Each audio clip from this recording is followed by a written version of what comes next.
Wonderful testimony to the services you're providing people. I was struck by her admission that things can get out of hand so quickly. A diagnosis and an illness can progress so quickly that you don't know what comes next. And by having professionals around you who are already experienced, they can kind of prepare you for those next steps. And that's got to be incredibly satisfying to be able to say to the family, now look, we've got this covered now, but this is what's coming. Definitely, I totally agree. Just to help them out with whatever needs they may have, just to keep their loved ones at home. In this case was the mom, to keep her mother at home, and just to see the smile on her face that we were there to help her out with the needs that she needs, she has to keep her at home. And overall, I think it's been a great experience for her to be part of our program, and it's just, we get so satisfied to see such wonderful outcomes when we are able to be there to help them out and to keep them at home in such as this case. Right. Well, you know, Anwar, it happens in families that somebody ends up being the person that provides the in-home care. Right. Are you able to give counseling to other family members to help them understand what the primary caregiver is going through and what their contribution maybe should be? So that Sure, we provide counseling through a licensed clinician. We also provide various other types of resources. You know, it's important for all viewers to know that this is a state-funded program, and it's available throughout the state of California. And it's also important to point out that we have a collaborative of vendors and agencies that help us do our job.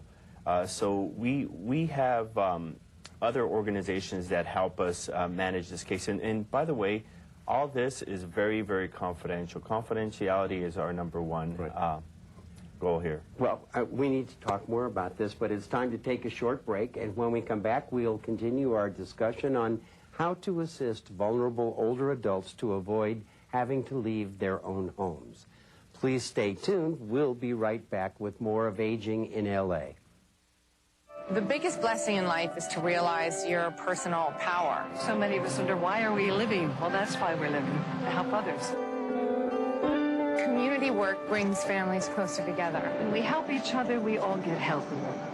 Doing good for others, doing positive action always comes back around and enriches your life. It's the biggest gift you could ever give yourself. Doing good is good for all of us. Please join us in volunteering. Improve your health by helping others. Visit iparticipate.org. Before approaching an intersection, so that's why 2 wrong turns don't make a right turn. Now let's learn about tailgating. Hey, that's how I got my ticket. You got a ticket for tailgating? That's not good. That can be really annoying. Doesn't get you there any faster. It leaves you no distance to brake. Which makes it easier to get into a crash. And it also may increase your insurance premium. And I hate tailgaters. Tailgating causes crashes. Back off. Watch the road. Welcome back to Aging in LA. Our topic today, life is better at home. Our guests are from Partners in Care Foundation. Esther M. Sefelian is Supervisor, Care Managers, and Anwar Zuwahed is Vice President of Direct Services at the Foundation. Thank you both again for joining us. This is really a good discussion because the idea that you have identified best practices for keeping people in their home is so important because most people would prefer it. Can you tell me a little bit about how you can apply the best notions that you've uncovered to a real-life situation? Definitely. It is known that aging at home is preferred more often, obviously, than being institutionalized. Sure. And, you know, it could be the simplest thing, and simplest modifications at the house, such as adding a handheld shower hose to assist them taking showers easily, or a grab bar, or carpet tape to secure the rugs down so they don't fall. The simplest things could help the clients and individuals, our elders, seniors, stay at home and be comfortable and safe at home. And that's the goal, is to keep them as comfortable and as secure and to prevent any falls. That's our motto, just Right. to help them out. I understand. Now, Anwar, you mentioned something while we were in the break about how fearful some seniors can be about having strangers in their home or signing a contract, oh, somebody's going to take my house. How do you help reassure a senior that these services are not going to end up taking them to bankruptcy court? Exactly. These services are at no cost. They are their benefit that they've earned and are entitled to. It's a state program. We are a nonprofit agency, and there is no contract to sign. You simply sign the care plan agreeing that this is the service you want us to provide. Each client has an individualized, personalized care plan, and based on the agreement with the family and the client and the care managers and of course the supervisor, we all come up with a care plan, and once the client signs, we're able to provide them this needed service. Now, what about follow-up? I mean, elderly people's needs do change. Is that part of what you do by managing or supervising, rather, the case managers? Well, all the care managers actually make monthly contacts to the clients. And every 3 months, they go out to visit the client. And every 6 months, we have the alternate discipline, which meant, like, if the primary care manager is a social worker, the nurse will go out to see the client and assess what they believe might have been changes and how to assist the client even further. And every year, we have a reassessment, is when we go out there and assess the entire atmosphere, safety, ambulatory equipment usage, medications, emergency response services, just assess the whole situation, the health conditions diagnosis of the client. If they have changed severely, how we could assist to keep them further from being institutionalized. Right. You know, I noticed in the piece that we saw with Miss Antoine that she actually had a hoist to help move her mother around. Now, how would you even know that such a thing exists? Well, that's why we're here for it. Right. You know, we work really, really close with their primary doctors and their physicians in order to come up and fulfill their care plan needs. Our nurses and our social workers are very well trained to be able to identify any medical needs, any safety needs, or anything that they need basically to make sure that they're independent and living at home with dignity. And that includes working with their primary physician and getting the prescriptions needed to install these safety devices or hoisters in their house. Well, a lot of people aren't aware that you actually do need a prescription to get things like a wheelchair or whatever. But that the hoist, I was just thinking of the many times that it's physical. You pick this person up to move them into the shower because you don't. We do help with that. Well, and we do help with important. all the process, even to get a prescription from the doctor. Our care managers will contact the doctor and say, we realize that so-and-so needs a Hoiler lift or to assist them, or needs a cane, or whatever the needs might be. And our care managers do make contacts with the doctor's offices to get a prescription. And we do have vendors who we use, who we send the prescription out to, and immediately they know the process and how our company works. We'll send out the needed items to the client. Right. I know I have seen too often where the husband ends up trying to take care of his wife and he's not very good at it. Right. And needs a lot of counseling to come to understand this is not a failing. You are not failing your wife and your marital vows. This is a hard job for anyone. It absolutely is. And we provide counseling and education on how to be a proper caregiver. And, we work closely with the City of Los Angeles and their family caregiver outreach support groups and Ask the Expert events through our Family Care Partnership program, also at Partners in Care, that would help all caregivers be educated and provide them the knowledge and support that they need. Right. Now, it's very important. If this has piqued your interest, we're going to, again, put the telephone numbers up for you to be able to call Partners in Care Foundation, so you'll have a point of contact. It's a challenge. Let me read them off again for you. Area code 818-837-3775 or 213-738-8888. 8320. And the website is www.picf.org. And of course, you can call the Department of Aging and we'll get you this contact information. So, Esther, do you think that the population of growing numbers of seniors is going to get used to calling on you and other providers? Do you think it's going to be part of their new reality? Oh, I think so, especially with the baby boomers retiring. Yes. They're used to, more of them are used to living at home and living independently, I should say, than living at home. Yeah. And they are going to get used to being on their own more than the current generation. And they are going to rely on little programs like ours to assist them with whatever needs they may have. Anne, that's interesting. Is there an educational outreach for the people who are potential clients? Are you actively telling people, look, we exist and you're going to need us one day? At Partners in Care Foundation, we have various in-services that we do through the City of Los Angeles community to make sure that they're aware of the services that we provide, whether it be caregiver services, multi-purpose senior service programs, adult day programs. I wish we had more time, but that's all the time we have for today's edition of Aging in LA. I want to give special thanks to our guests from Partners in Care Foundation, Esther M. Sefelian and Anwar Zawahed. Thanks to both of you for joining us today. Thank you, bet. Now, it's time for today's Senior Stat Shot.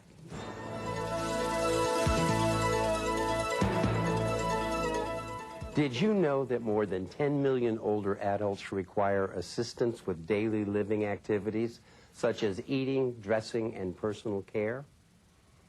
1/3 of older adult Americans rely on Social Security as their main source of income. Simple home modifications, such as adding grab bars and handrails, could help many seniors avoid moving from their home. 96% of seniors wish to remain independent in their own homes instead of moving in with family members. Increased provision of in-home services to assist independence in the home is causing an increased vacancy rate of up to 30% at some assisted living and nursing home facilities. 15% of late mortgage payments in the older adult population are due to increased medical costs. And services to assist older adults to remain at home include home health care, homemaking services, nutrition programs, home safety and repair services, which are available through the Department of Aging. Call 1-800-510-2020 for details. That's 1-800-510-2020 for details. And that's today's Senior Stat Shot.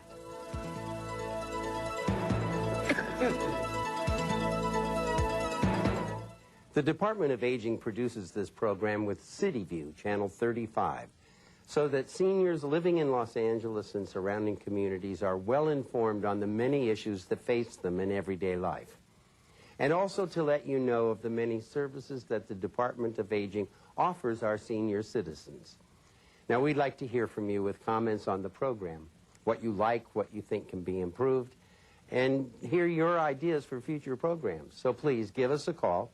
Number's right there on your screen, area code 213-252-4088.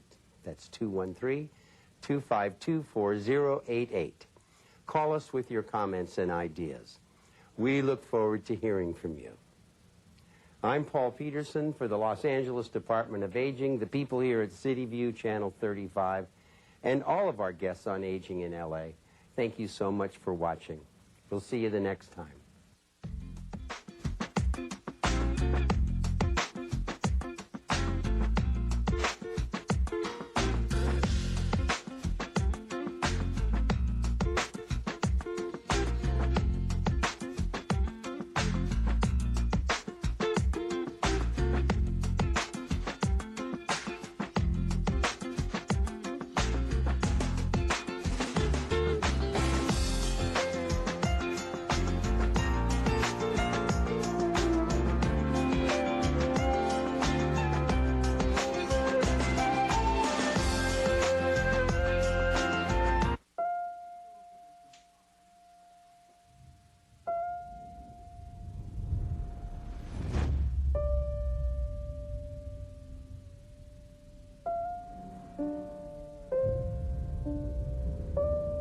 a disaster strikes without warning?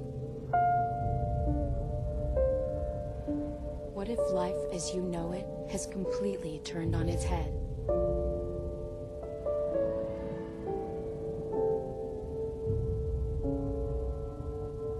What if everything familiar becomes anything but?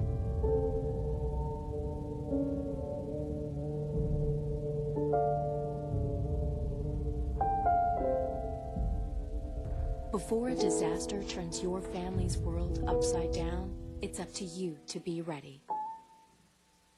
Get a kit, make a plan, be informed today. Hi, I'm Renee, representing for Juventus from Van Nuys. You're watching LA City View, Channel 35, our city, our channel.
And thank you to Council Members Labange and Perry. We are just at 3 members for today, the last day of the fiscal year.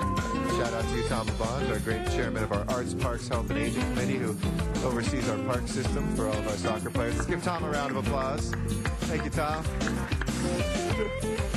And we'll officially do it on television in a second, but we welcome all of our great coaches, parents, and players from Ottawa Soccer League that is here today. I'd like to ask Council Members Alarcon, Hahn, Peretz, Krikorian, Parks, Reyes, Rosendahl, Wesson, and Zine to please join us as soon as possible so we can begin the meeting, and we'll go live on Channel 35 shortly.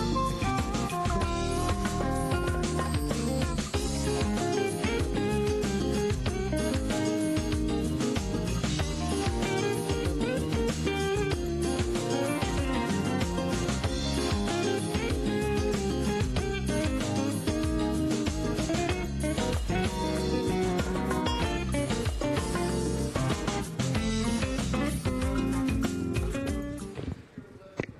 Good morning, Los Angeles, and welcome to the City Council meeting for Wednesday, June 29th, 2011. We're here in the John Ferraro Council Chambers, room 340 of City Hall, where we meet every Tuesday, Wednesday, and Friday at 10 a.m. I'm Council President Eric Garcetti, and want to wish everybody a very good morning and thank my colleagues, Councilwoman and President Pro Tem Jan Perry and Council Member Tom Labange for being here. We are only at 3 members, and it is about 5 minutes after the hour. So the following members are excused today: Council Members Cardenas, Huizar, and Smith, and that leaves us with Council Members who are now late. If they will please join us as soon as possible. Council Members Alarcon, Council Member Hahn, Council Member Koretz, Council Member Krikorian, Council Member Parks, Council Member Reyes, Council Member Rosendahl, Council Member Wesson, and Council Member Zine. If you will please join us right away. We are a 15-member body, and we require 10 members, or 2/3 of our body, to constitute a quorum. Under which rule is that, Mr. City Attorney? That's all right. We'll look it up for you. But it is one of our City Council rules.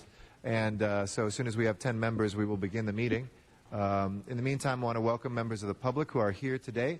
Thank you for taking time out of your day to join us, as well as our city staff. We have a number of issues today. We have 43 items on our agenda. Today is the last day of our fiscal year, June 29th, 2011. We don't meet tomorrow, Thursday. Friday will be the beginning of our new legislative session, welcoming our newest council member, Englander, to our chambers, who will have his first meeting day. Thank you, Mr. City Attorney. It's Council Rule 25 that constitutes a quorum. We also will be electing a president and president pro tem for the next session on Friday. So the beginning of the meeting on Friday, I will not be in the chair, but the city clerk will begin that meeting, and we will run through the election of council president and council president pro tem, I believe under rules 3 and 4, maybe 2 and 3. That said, we have our agendas made available for members of the public. It's posted here in the back. It's also made available 72 hours in advance for our regular meetings, 24 hours in advance for our special meetings. If you'd like to be heard on any of the items that are before us today that have not yet had a public hearing, please fill out a speaker card in the back and hand that to one of our sergeants at arms, and we'll make sure to get you in the mix. If items have already had a public hearing in committee, it requires a council member to reopen that for that public hearing to be heard for a second time. We also are available not just live here in person, but through a variety of ways that you can track these City Council meetings and watch them, see democracy in action. As I mentioned, here in person, but also in Van Nuys and San Pedro. If that's closer to where you live, you can testify remotely and watch our council meetings from those council chambers. We also are available online through your computer, through our city's homepage at lacity.org. That's www.lacity.org. And there's live streaming webcasts of our council meetings, archived footage of our past council meetings. Our agendas are available there. Our committee meeting schedule is available there. And all the supporting material that we get as council members, you can read as members of the public as well for your perusal at the same time that we look at that. We have a section of the meetings for general public comment as well. Those are for items that are not on today's agenda, but nevertheless under our jurisdiction. Following on different ways you can follow the council, you can also tune in through your telephone, and if you call the following number, 213-621-CITY, you can listen into the City Council meetings and any of our committee meetings as well. Thank you to those council members who are now here. Council members Koretz, Labange, Perry, and Zine have taken us to 5 members. We are still 5 members short and still awaiting council members Alarcon, make it 4, council members Alarcon, Hahn, Huizar, Parks, Reyes, Rosendahl, and Wesson. So with that, as soon as we have 10 members, we will begin the meeting. Thank you, everybody, for your patience in the meantime. Again, this is our last day of the fiscal year, colleagues. We have a lot of items, and many of them are enabling ordinances. So we will require 12 members for that to pass on the first reading if there is a unanimous vote. So as we await those council members that are on their way here, we will take a short break, and thank you for your patience in the meantime. Actually, before we do that, let me take this time to recognize some guests that are here. I know Mr. Labange was able to speak to them, as well as our general manager from our Recreation and Parks Department and others. I'd like to welcome all the players that are here today. We have a special send-off of a number of youth from the Los Angeles area who are part of the Anahuac Soccer League. If I can ask all the coaches and parents and and players to please stand up, and if we can give them a round of applause and thank them for being here. We are sending them off as they go to represent our city. They're going to Mexico to play over a dozen games, I think, in the 13-day period. Anahuac Soccer League works very closely with probably all members of the City Council, especially Mr. Reyes, myself, Mr. Huizar. They have been a great voice and advocates for building more parks and playing fields for all youth, for the leadership that they train their young people and coaches and families. And they've just been a remarkable part of LA, and so we wanted to give the official City of Los Angeles send-off, and of course Raul Macias, who is the not only brainchild behind them, but our great leader from Anahuac. We salute you, as well as all of them. We hope you have a great trip. May it be successful and represent us well in Mexico. Congratulations. And we will start shortly.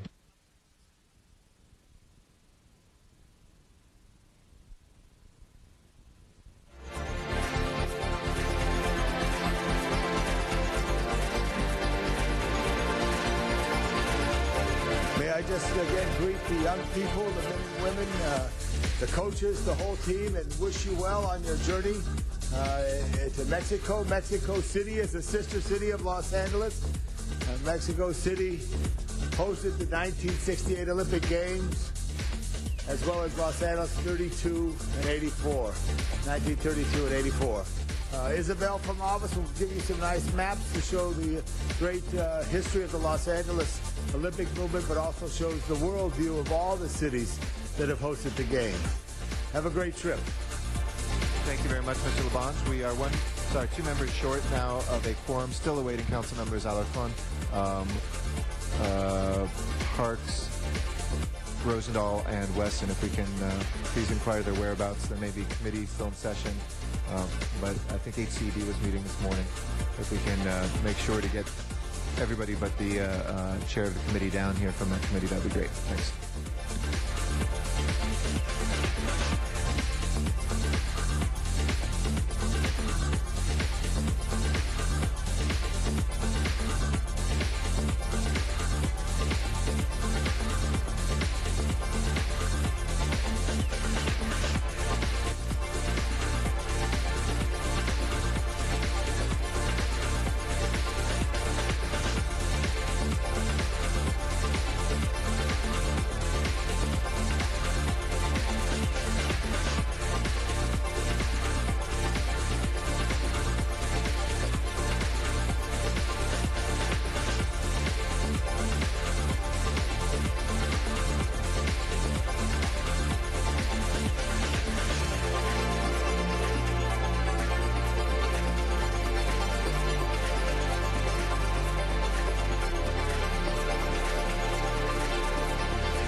We have a quorum. Mr. Clerk, if you'll please call the roll. Alarcon, Cardenas, Hahn, Huizar, Koretz, Krikorian, Labange, Parks, Perry, Reyes, Rosendahl, Smith, Wesson, Zine, Garcetti, 11 members present and a quorum. Mr. President. Thank you. First order of business, please. Approval of the minutes. All right. Mr. Reyes moves and Mr. Rosendahl seconds. Those are approved without objection. Next order of business. Commendatory resolutions for approval. Ms. Hahn moves and Mr. Alarcon seconds without objection. Those will be approved as well. We can run through the agenda next, colleagues. If I can direct your attention to the last items of the fiscal year and any items you wish to call special. If we can take up the first items, please. Mr. President, items 1 through 3 are items noticed for public hearing. All right. Do we have any cards on 1 through 3? No, sir, we do not. Okay. We'll close the public hearings on 1 through 3. Are there any specials from council members to pull off of the consent calendar, 1 through 3? If not, let's go ahead and take votes on those 3 items. Please prepare the roll and tabulate the vote. 11 ayes. Those are approved. Next items, please.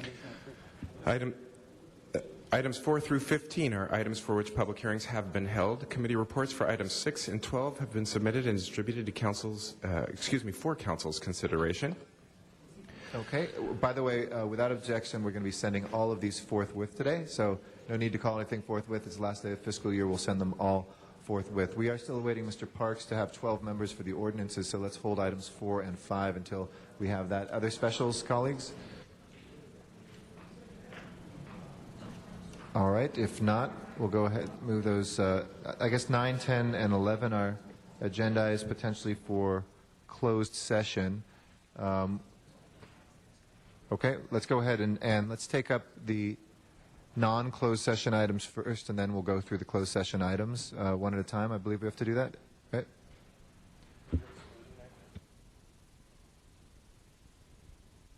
Okay, well, but we still have to read them out, correct? The details of them? Okay. Okay.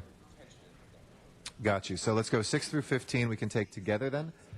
Please open the roll, close the roll, and please tabulate the vote. 11 ayes. Thank you. Those are approved. Next items, please. Mr. President, items 16 through 36 are items for which public hearings have not been held. 10 votes are required for consideration. Okay, if there's no objection to consideration, those are now before us. Do we have cards on any of these items?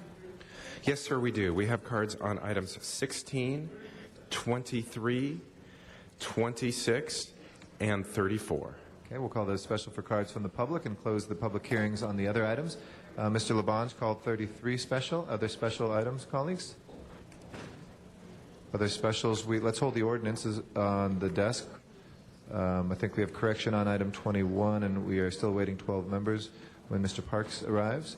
So let's take up the balance from there. 22, 24, and 25, 27 through 32, and 35 and 36. Please open the roll, close the roll, and tabulate the vote. 11 ayes. Okay, those are approved. We will not go into the special meeting yet. That's at 10:15, but once we're in it, we have to stay in it, and we do have 2 ordinances, so we'll wait on that. Let's go to the continuation agenda, please. On the continuation agenda, item 43 is an item for which a public hearing has not been held. 10 votes are required for consideration. So should we hold that one, Mr. Labange? We'll call that special for you, and we'll have staff on that. Any other specials or reconsiderations, colleagues, of anything? Okay, if not, let's go now to our general public comment. This is for items not on the agenda today, but nevertheless under the jurisdiction of the city. Dr. Williams, Dr. Clyde Williams is our first speaker. Dr. Williams, you are our first speaker for public comment. And then Arnold Sachs will follow as our second speaker. Very good morning to you. Good morning. Dr. Clyde Williams. Oh, I get extra time. DWP, flavor of the month. DWP came to Boyle Heights. They had been asked about Spanish language translations of their takeaways and their presentation in Selmar, East San Fernando Valley. They didn't have any at that time. Then they come to Boyle Heights, a 50, maybe 60-person room, and they had some of the presentation translated to Spanish, but most of it was in English. They had no one to write up the comments on the side walls as to what it was. So 3 or 4 people had to translate every item for the people. To come to Boyle Heights without full Spanish communications is kind of stupid. Or they purposely did not want the people of East LA to know what was going on. They have received various things. However, they're asking for a lot of rate increases. I don't mind rate increases. My bill from DWP is so low that I'm advocating a ratepayer advocate for Public Works because they have a bigger share of my bill than DWP. However, people need to communicate. If you want meaningful comments, meaningful contributions from the public. Or maybe they don't want meaningful contributions from the public. DWP needs to have more meetings, fully translated, fully capable of communicating in Spanish for sure, maybe Armenian in some areas, maybe Chinese in other areas, maybe Korean in some areas, but they need to get with the people. They ain't doing it now. Thank you. Thank you. Yes, Mr. Labange? Suggest the public speaker go to 111 North Hope, go to the public affairs office, and try to make your appeal there as well. They do the job that they do because they try the best they can. Thank you. Thank you, and we'll be sure to pass on your comments as well. Arnold Sachs is our next speaker for general public comment. Mr. Sachs? Is he in the room? Arnold Sachs, has he left? All right. Well, we'll close our general public comment then, if we can go to items that have been called special for cards from the public. We have item 16 called special for a card. That's an ordinance, though, so we'll keep that right now. That's also Mr. Sachs. I do see his sack out there. So item number 23 is also Mr. Sachs. Item number 26 is also Mr. Sachs. And item 34 is also Mr. Sachs. So, you guys going once? Go, Mr. Sachs. We're waiting you on item number comments on 16, 23, 26, and 34.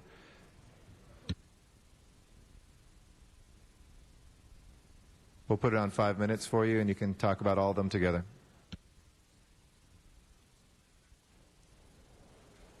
Okay. Sorry, thank you. Item 16 is regarding the state law and concussions.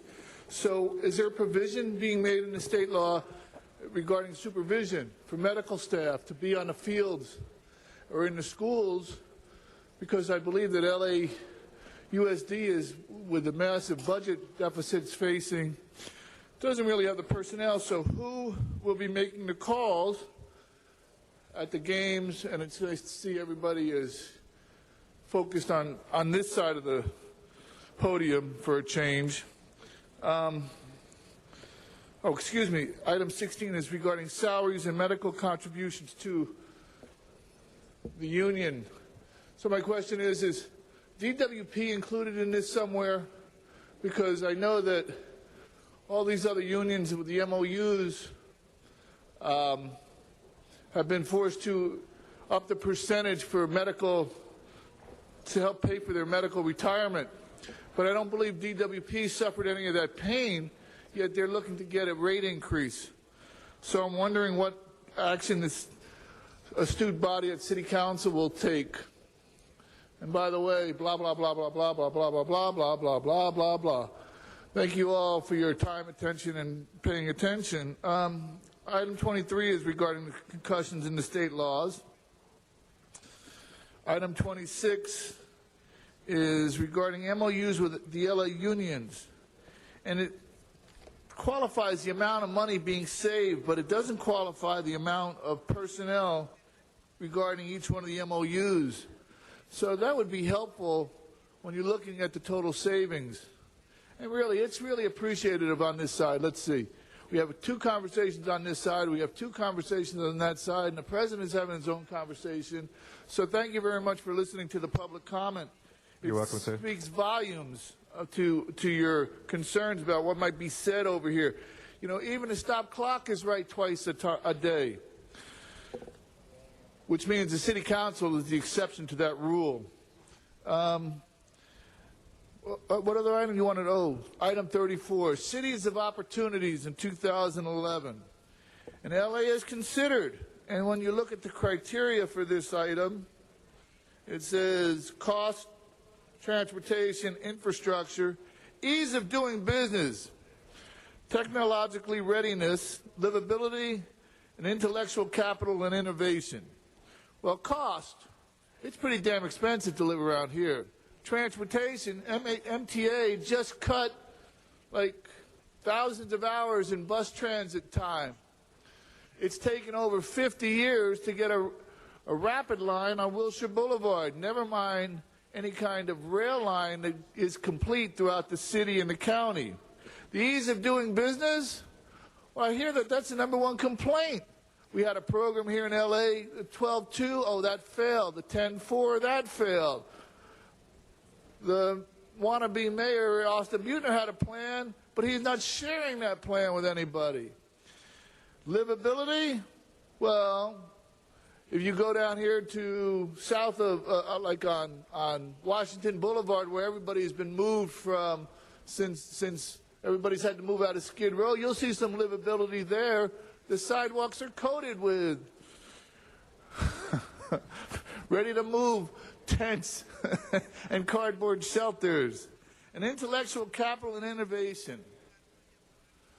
Man, who was in this competition, by the way? Was this like, can we get a list of other cities involved in here? Does this include like the city that was destroyed in the tsunami in Japan? Or any what was the city buried in the earthquake in Rome?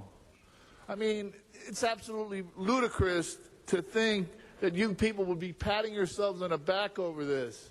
But again, I know you're paying attention, and I appreciate the hell out of you paying attention. You're welcome. It's really says volumes about coming down here to speak on concerns and the wonderful way that you're looking after the city and the constituents that you are supposed to represent. As always, thank you for your non-attention, your answers. Oh, and pull my finger, please.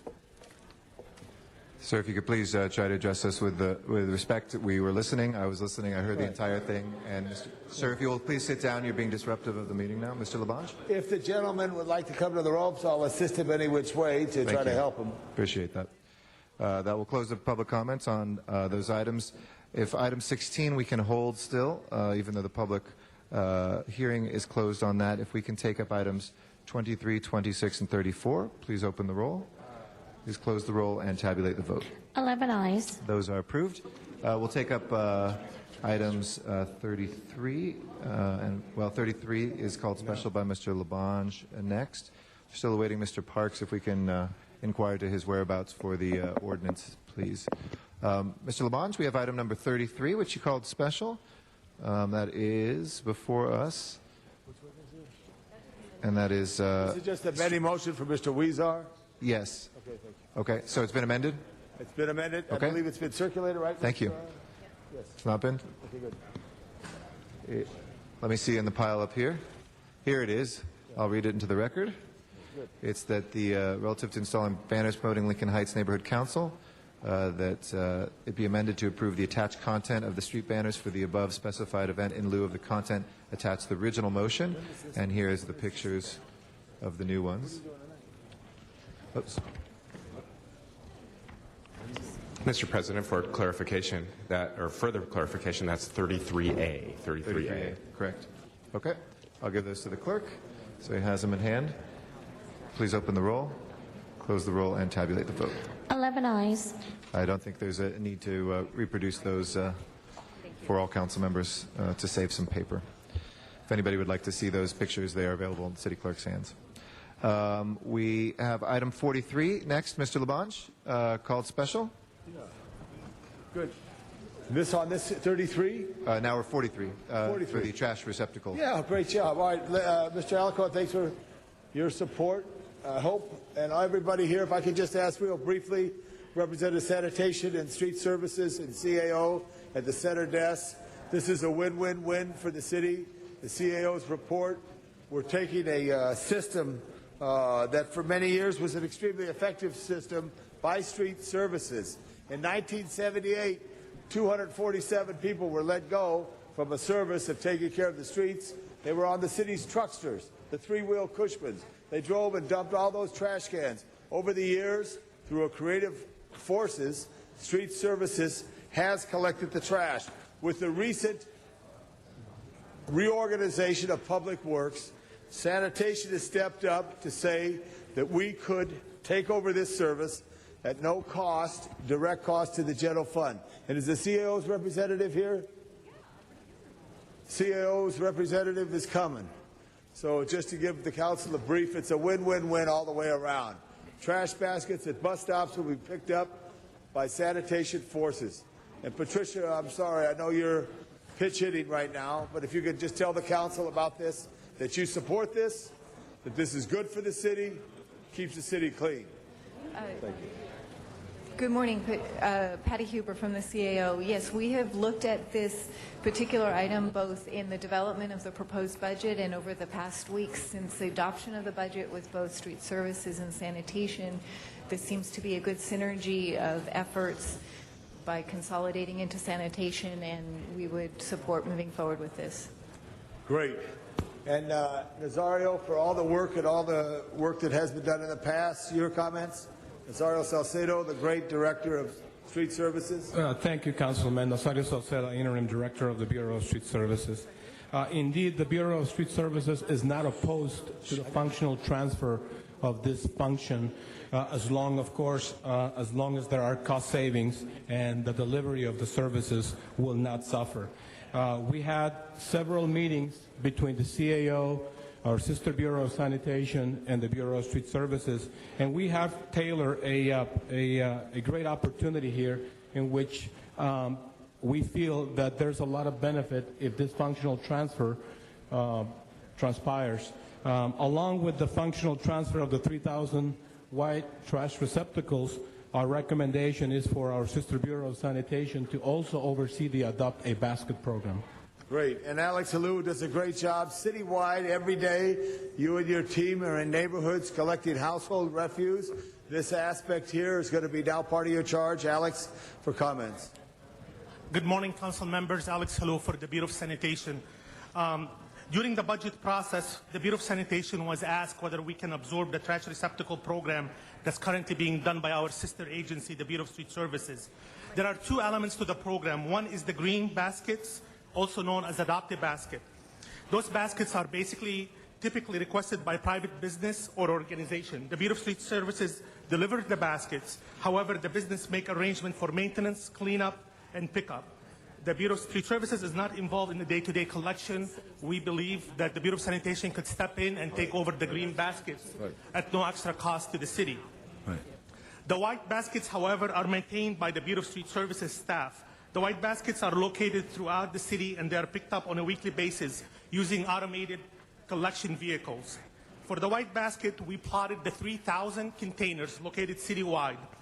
And from the list that we received from the Bureau of Street Services, we evaluated the collection, and we determined that the Bureau of Sanitation is capable of conducting the program.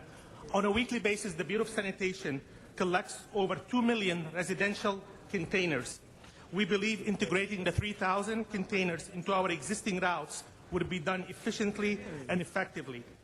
As for the staffing, currently our understanding there are 5 positions with 1 filled position and 4 vacancies.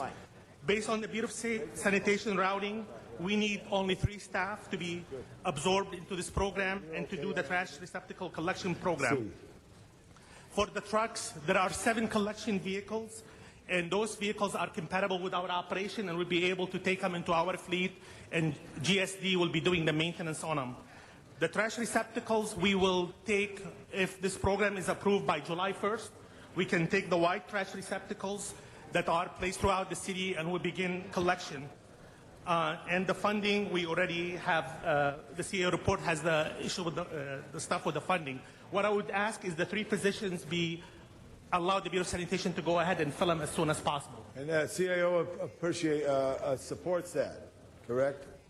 We would just ask that they go to managed hiring, but I would not expect that managed hiring would have much concerns with these positions. Right, but what we're trying to do, you can't hear, okay, good. The 3 positions that Mr. Halou asked for sanitation, asked they go to managed hiring on that. But all I want to say here, this is that right now, and if we as us today could say 3 positions okay, it will be faster that these get dumped. Because now when they spill over the top, they go down the gutter. When they go down the gutter, they go down the drain. They go down that drain, they go down the river. When they go down the river, they go in the ocean. When they go in the ocean, they come back and are fish. I can't. All I said, Councilmember, was that generally positions go to managed hiring. I did not think they'd probably have much concern with these positions because they would be fully special funded. And what does managed hiring mean? They meet every 2 weeks. I cannot remember if they're meeting this Friday or next Friday. Could they get on the schedule for this Friday, if not? Or could we just make it easy for you and say, hire the 3 positions? That's all I would ask, you know, since it's special funded. It would make it easier just to get it done. Tomorrow's July 1st. Boom, we're into a new system. Members, this is before you. I ask for your support throughout the city, throughout your districts. There's baskets. They need to be attended to. Our bureaus work together. They've worked this out. And I recommend an aye vote. Thank you. A friendly amendment. Mr. Zine is our next speaker, and I'd like to call on him at this time. Well, Mr. LaBonge, this is a common sense approach to keeping our community clean. The MTA and the bus stops, oftentimes I see MTA folks there maintaining those. Is there any coordination between what MTA is doing at the shelters, the bus stops, and what we're going to be doing on this pickup? We are providing the Bureau of Sanitation with a listing of phone numbers that we need to contact when we encounter those situations. The MTA is responsible for those trash receptacles. Needless to say, like you are alluding, Councilman, a lot of times those receptacles need service, and that's when we call MTA to make sure that they service the receptacles. And there seems to be with the shelters, I think it's Infinity Deco, if I'm not mistaken, that manages the shelters where they have the advertising, the actual shelters. Where they change the ad, where they clean the area around there. Is there any coordination between that, and is that MTA or is that? No, that would be CBS. Okay, CBS. And they maintain the shelters. Is there any coordination between the shelter cleaning that they do, and I don't know how often they do it or how often they change the ads, and what we're going to do with the trash pickup? Because they want to obviously maintain those in an orderly condition for the traveling public that uses the buses, and to maintain that shelter in a clean environment. Is there any coordination between them and what we're doing with the trash pickup? Yes, basically the CBS contract is under the Bureau of Street Services, and yes, we have as part of the program, we have a supervisor in charge of inspecting those locations, and they're very responsive. I would tell you, they're very responsive because I see them out frequently, and I do a lot of walking in my community, and they're always well maintained. Oftentimes, I see the trash can rate overflow, so they don't deal with the trash can. All they deal with is the cleanliness of the shelter. That is correct. Okay, so if that trash can's overflowing, will they then notify our department, our city, that, hey, you got a can overflowing here, somebody should come out? Yeah, when we are notified, we notify again. If this is an MTA trash can, we notify MTA, and MTA takes care of it. So there's a cooperative effort Yes, between there's the a two. very good communication between all the agencies involved. Yes. Okay, I think, Mr. LaBonge, this should be a forthwith item. A forthwith. Mr. Zine. Thank you. We have 2 other speakers now. Ms. Perry. Quick question to sanitation. If we go ahead and do this forthwith, when will you be ready to activate? We can start July 1st. Okay. If needed. So I think clearly it's needed. Okay, we're ready to go. We've been looking at the pictures speak for themselves. Okay. No problem. Okay, Mr. Reyes. When we look at routines and cycles and schedules, and this is a mantra that I've been saying for 10 years now, and experiencing it for 20 years as, deputy and council member. But I have pockets in other parts of the city are the same. We have close to 30, 40, 50,000 people per square mile. So common sense has it that the trash cans get full really fast. And yet we have schedules that reflect certain routines. My question to you is, are we going to have the capacity to address the pockets throughout the city, whether it be busy intersections in Westwood and Wilshire, or on First and Boyle, or when you look at in Venice, when you look at these hot spots, where there's a lot of pedestrian activity, you have commercial activity on the ground floor, and you have 1 or 2 residential apartments above the commercial. You've got these trash cans there. People throw their trash in there, and some folks even use their own personal trash and dump them inside these containers that are supposed to be for the public. That happens. So are we going to be adopting schedules to address when these trash cans get filled, when you have that number of people in these congested areas where you have high traffic flow, pedestrian, automobile, and bus, and rail line, and heavy rail? I mean, I need to put that on the table because it's a significant issue in terms of how we serve the city in its different needs. Can you please answer that question? Sure. It's actually an excellent question, Councilman Reyes. In the Bureau of Sanitation, when this program came up in May 2011, we took the list, the 3,000 locations, and we plotted them.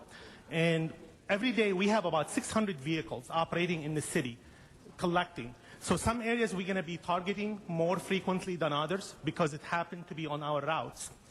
We also have experience with rush hour traffic. Currently, we're doing a program, for example, in the Venice area. We're helping Recon Park, working with Councilman Rosenthal and his staff. And we had to adjust our routes over the weekends because there are a lot of tourists coming down to the Venice area. A lot of the trash containers were being filled up on Friday, and they were overflowing by Sunday. Where myself and my staff, we went down on a Sunday, we emptied a lot of those trash receptacles that were in the Venice area. So we are very aware of the situation we're getting into.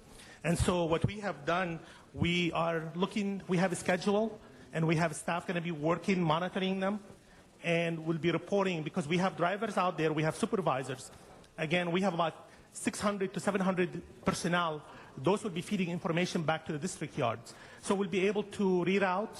We'll also be able to do collection as needed in certain areas. We might have to add bins in certain location that has more overflow. So like Alvarado and 6, Broadway and Daly, and these are pockets that you would think we never pick up the trash, but I know we pick it up, and in 3 hours it's full again. So are we speaking to consistency and responsiveness? That's if the Bureau of Sanitation, actually when the Bureau of Sanitation started this program, I can assure you we're going to be evaluating it on a daily basis in the beginning to understand the frequency that's needed for each of the locations. You know, we had some questions that we were able to discuss with our sister agency, the Bureau of Street Services, and to help us understand the frequency, how often, but we also have staff out there who are seeing it. So we're going to have reporting. In the future, we might be able to put some GIS or GPS on some of these containers so they're able to track when they are being filled and when they need to be emptied, but that's down the road for us. In the beginning, we'll be taking over the 3,000 white trash receptacles, plus whatever inventory that Bureau of Street Services has, and we're going to be working on those 3,000 initially, and we will evaluate each area as we go along. Well, thank you very much, and look forward to this program. Thank you. Thank you, Mr. Tom LaBonge.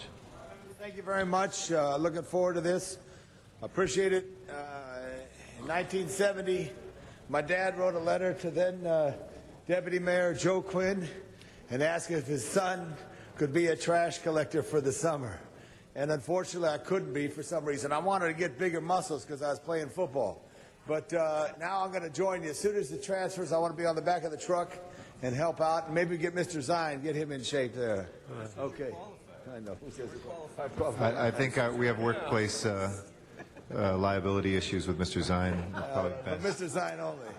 Not touch those. All right. With that, as amended, Mr. LaBonge?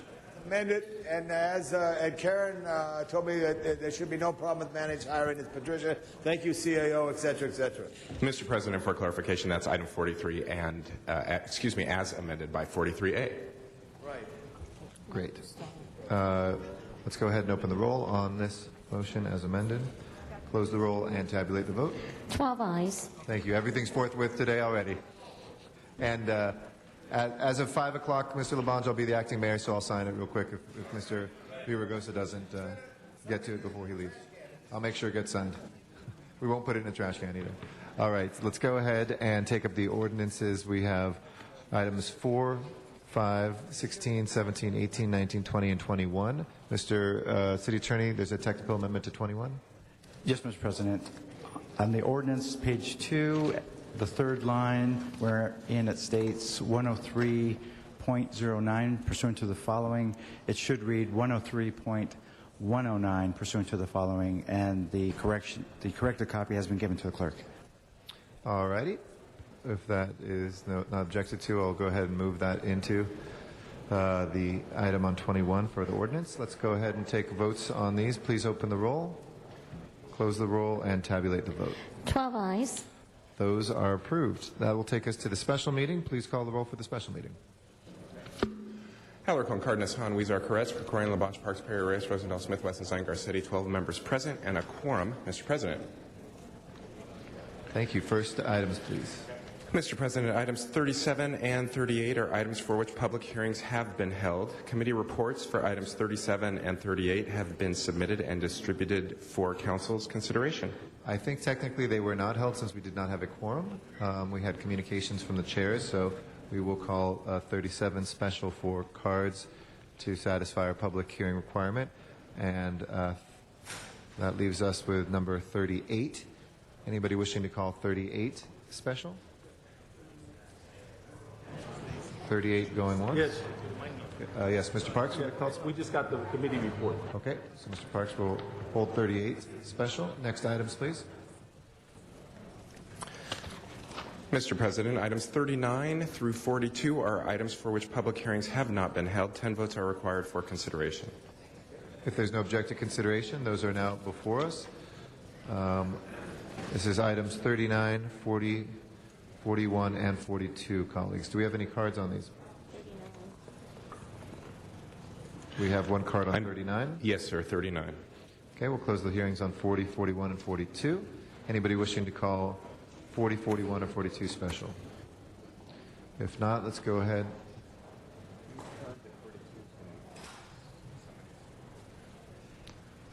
Is anybody amending item 42? Where did we hear that from? Let's take up 40 and 41 for a second.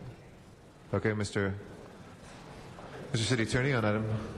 Yeah, item number 42 should read subject to ratification of the membership. Okay, let's go ahead and add that, and then we can take up those 3 items. Please prepare the roll and tabulate the vote. 12 ayes. All right, those are approved. That takes us back to, we're holding 37 for amendment, but we can hear the public hearing on that. In the meantime, I'd like to invite Dr. Clyde Williams forward. He'll be followed by Arnold Sachs and Chuck Ray.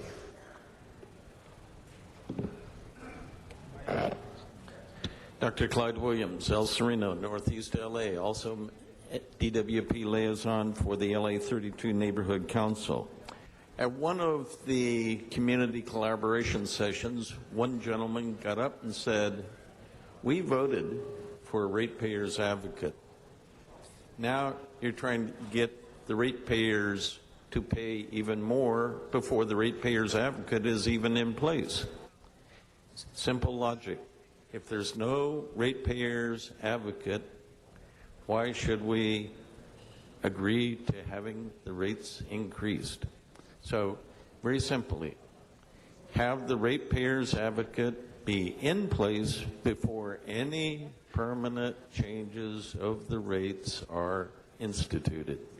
If you want, because of the bonding ranks, maybe we could have an interim rate increase, ECAF maybe, for the bonding and the DWP's rank within the bond issuing. So we're quite concerned, where's the ratepayer? It's being postponed and postponed and postponed until it becomes virtually non-existent. So we would like to have a ratepayers advocate in place, operational, before any significant increases in the rates are approved. Thank you. Thank you, Dr. Williams. Arnold Sachs is our next speaker.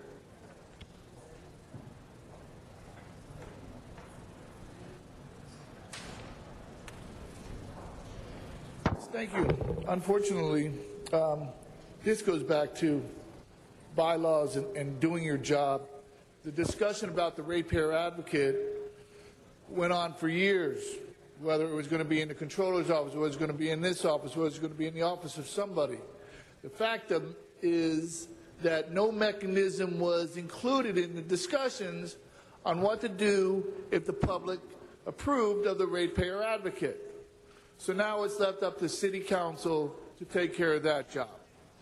That's what the fiasco is. As far as the rates, the ratepayer advocate is not going to say boo in what happens here, because the ratepayer advocate has no say in what's done with a transfer. The ratepayer advocate says nothing about what's budgeted for the city's general budget. None of the problems that occurred with the DWP last year and have been occurring this year are going to be questioned by the ratepayer advocate. So what exactly, in a public utility, publicly owned utility, where all the constituents are supposed to be owners, what exactly would be the job of the ratepayer advocate except to just go ahead and agree with everything that the DWP wants to do in the first place? But again, it comes back to the council setting up some rules and regulations regarding how to put the ratepayer advocate in office once it was approved. That was done 2 months ago. You're going to have a new councilman seated. You're going to have some other things occurring, but you're still dropping the ball on putting the ratepayer advocate because you have no rules and regulations which weren't considered as part of the discussion in an open and transparent city council. And again, thank you for paying attention. Pull my finger. Thank you. That will be the last warning, Mr. Sachs. So please, if you can address respectfully. Chuck Ray. Good morning, Council. I'm Chuck Ray from Mar Vista Community Council and Vice Chair of the Neighborhood Council's MOU with the Department of Water and Power. I was a little bit concerned when the motion in the agenda stated that it did not state that there would be a deadline for appointing the committee members, and I'm very happy that in the committee earlier this morning the motion was amended to close that one little gap so that this did not go on and make people upset that maybe we'll never have a citizens committee. As it reads right now, it says that the committee will be appointed no later than August 15th.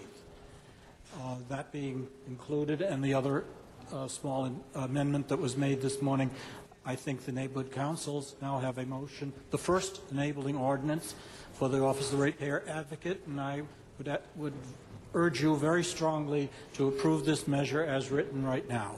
Thank you very much. Thank you, Chuck. Appreciate it. Ms. Perry. Thank you, Mr. President, Chair. We did have a joint committee meeting this morning, Energy and Environment with Rules and Elections, and we moved forward the process for setting up the Citizens Commission, and I believe the language indicated that this should be done on or before August the 15th. So if we can get this, and I think it gives us flexibility. But what's most important, the message that was most important, I thought, to get out today is the Department of Water and Power is knocking on our door pretty hard because they have a concern that they need rate increases, and they need them as soon as possible. And I think we've made a commitment as a body not to move forward on any rate increases till we have the Office of Public Accountability and the Ratepayer Advocate in place. And so we need to keep that commitment. So before us is the ordinances that will get the ball rolling on the establishment of the Citizens Committee to choose the executive director to make sure that we ultimately do protect the interests of the ratepayers. And I hope that everybody can support this. We've vetted, debated, discussed, made changes. The voters have spoken. We need to get this done. Thank you. Thank you, Ms. Perry. Our next speaker will be Mr. Garcetti, followed by Mr. LaBonge. Thank you very much, and thank you, Ms. Perry, for the joint meeting, I guess the communications from the chairs. You know, our goal today with the Ratepayer Advocate is to keep moving towards an empowered Ratepayer Advocate and Office of Public Accountability to ensure that customers are the top priority of the department again. As we all remember, trust between the department and the ratepayers of Los Angeles was sharply broken more than a year ago when the department put forward a rate increase of up to 28% in the midst of a recession based on information that we found at best to be misleading. The council beat that rate increase back, and now with the backing of LA voters, we took the overwhelming step. 77%, all council districts voted for Measure I. I think even higher, Measure J, which was ensuring that we get budgets in on time and to make sure such deceit doesn't happen again. We've got great leadership at DWP under Mr. Nichols, newly constituted commission, and but DWP has a new rate proposal on the table right now. Ms. Perry alluded to that. And I think, mark our words, if I can make it collectively, that nothing will be approved by the council unless there's a ratepayer advocate in place who verifies that the numbers are accurate. Again, it's not about whether rates are too high or too low. It's about whether rates that are being proposed are honest. It's whether those arguments are based on the numbers. And only then can people have a real debate about whether to move forward or not. We know we have infrastructure needs. We know we want to have green power. Many of us have supported those things for many years and have voted for appropriate rate increases to achieve those things. We can't ignore infrastructure where our pipe replacement is once every 350 years. We can't look at power poles that are being replaced once every 100+ years. That said, we have to establish the trust first. What we did today in committee was we have 3 appointments from council, 1 from Ms. Perry and 2 from myself as chair of Energy and Environment and president of the council, respectively. The mayor has 2 as well, 1 of which has to be from a neighborhood council. I moved that 1 of the 2 that I have be now from the business community too, so that we can have a business ratepayer as well as our residential ones with a neighborhood council. And we've worked with the business community on that. I thank them for that. But you know, this will build on the public process that we had going out, Ms. Perry and I, to Northridge, San Pedro, South LA, North Hollywood, Eagle Rock, and Mar Vista. And now, as the department is doing that with its rates, we can have somebody in place. We put a date, I moved that we have August 15th be the date. I would say even sooner, because I think I could figure out who I'm going to appoint probably in a matter of a few weeks. But it requires 30 days once we have this signed.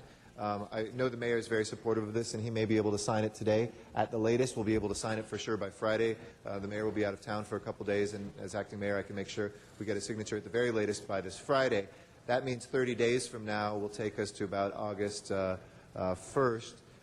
So I would say that we could probably even move the date to August 7th or something, but we said no later than August 15th, but I'm going to be working with really an August first date for me. As soon as it's 30 days, I'd like to have my appointees named. That way we can have the ratepayer advocate hired potentially and in place before we go forward with any of the rate increases that are proposed. So thank you, Ms. Perry, for your leadership on this. Thank you for everybody who's played a part in this. Mr. Krikorian, I know when this first came to committee, had some great suggestions. Mr. Smith, who is still on the council but not here today, for his great work and his staff. And I urge you to move forward so we can continue to reestablish that important trust in one of our most important departments, the Department of Water and Power. Thank you, Mr. Garcetti, soon to be acting mayor. Mr. LaBonge. Yes, I see the city attorney's here for this issue here. Just wanted to ask a couple of questions. Is the requirement of the ratepayer advocate to be a Los Angeles City resident? You're referring to the executive director, who would be the head of the Office of Public Accountability? Right. There's no such requirement. I think there should be a requirement. I think they should get a DWP bill. It just makes sense to me. I'm pro-city resident. So could I ask that be there to be put in the process? You have to make a motion. Oh, I'll make a motion. Okay, on that deal. All right, so I'll make a motion in a minute. The compensation for this individual will be determined by whom? By the city council. The executive director would be an employee of the city of Los Angeles, and the city council, by charter, sets the salaries for all city employees. This employee, though, will be an employee of Water and Power? Correct. Well, we will set the salary for that. You do set salaries for the Water and Power employees. Right. You do not set other benefits, however, for example, the separate retirement system. Separate on that. Question on that compensation. What are we looking at?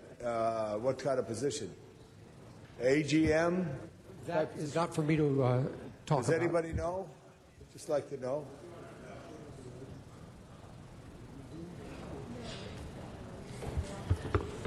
Bill Koenig, CAO's office. I need you.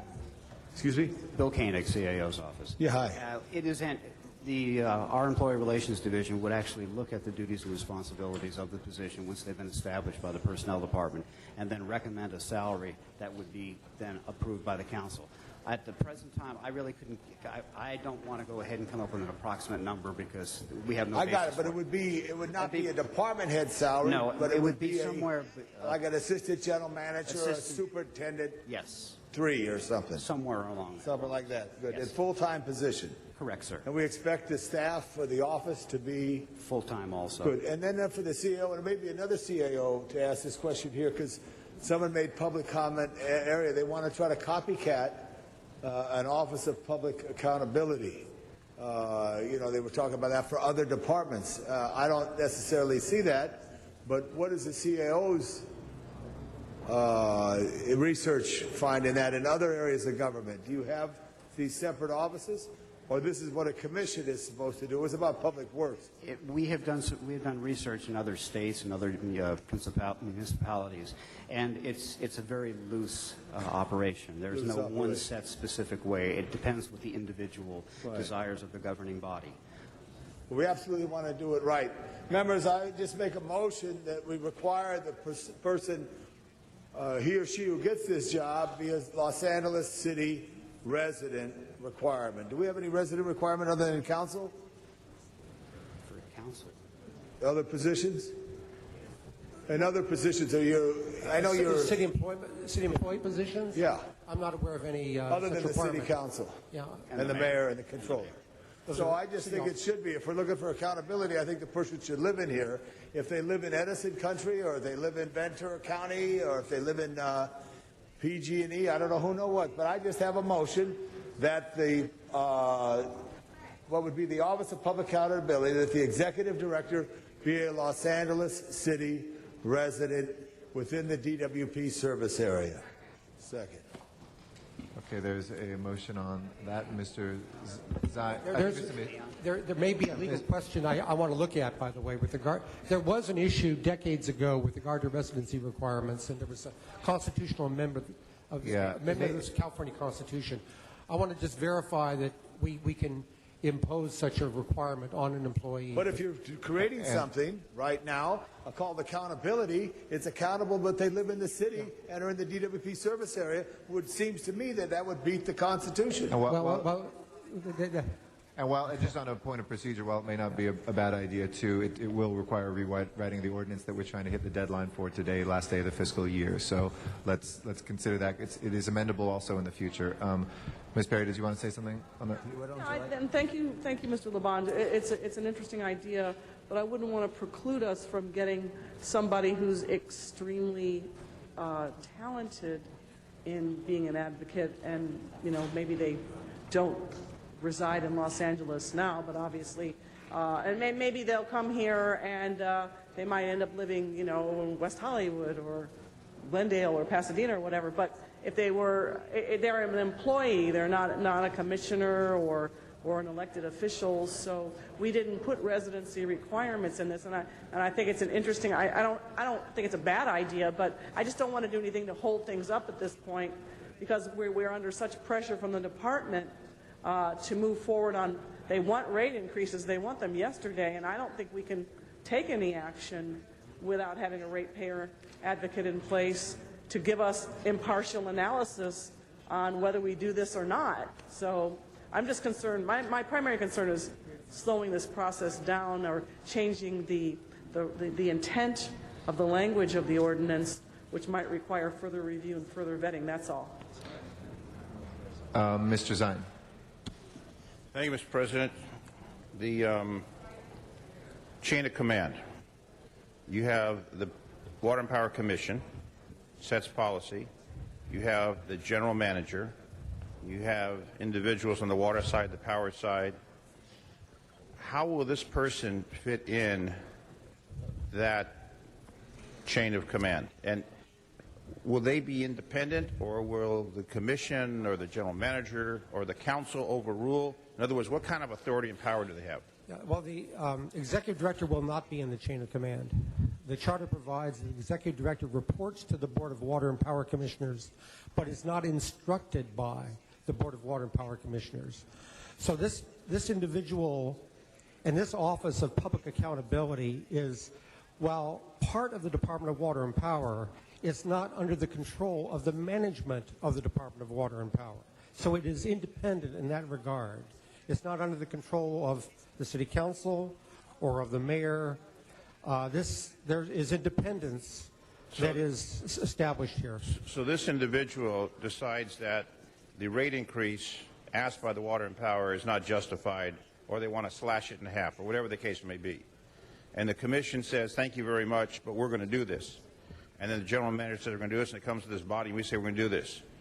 Can that ratepayer advocate, other than the bully pulpit, do anything to say, you know what? I explained, I did my thing, and they overruled me. Is there any kind of compelling authority other than advisory that this person has? No. It is advisory. So whatever they advise, they can be overruled by the commission, by the general manager, by this council. So whatever they give for information, we thank you very much. We can go on our merry way, and that's the way it's going to be. Yeah, yes, I wouldn't use the word overruled because there's no decision-making authority with the Office of Public Accountability. No, but it is simply an opinion. It's an opinion and nothing more. But we can either accept their opinion or reject their opinion. Absolutely. And then the staff and the individual will be housed at the Department of Water and Power? Where they'll be housed? Will they be housed? That's a budgetary question. You'll have to ask the CAO about it. But the Water Power's budget is to provide for the authority, the financial wherewithal, the budget for the Office of Public Accountability. It could be at the Department of Water and Power. But it'll be fully funded by the Department of Water and Power. Correct. And if there's a disagreement between that individual and the commission or the general manager of this council, that person can then be removed from that position?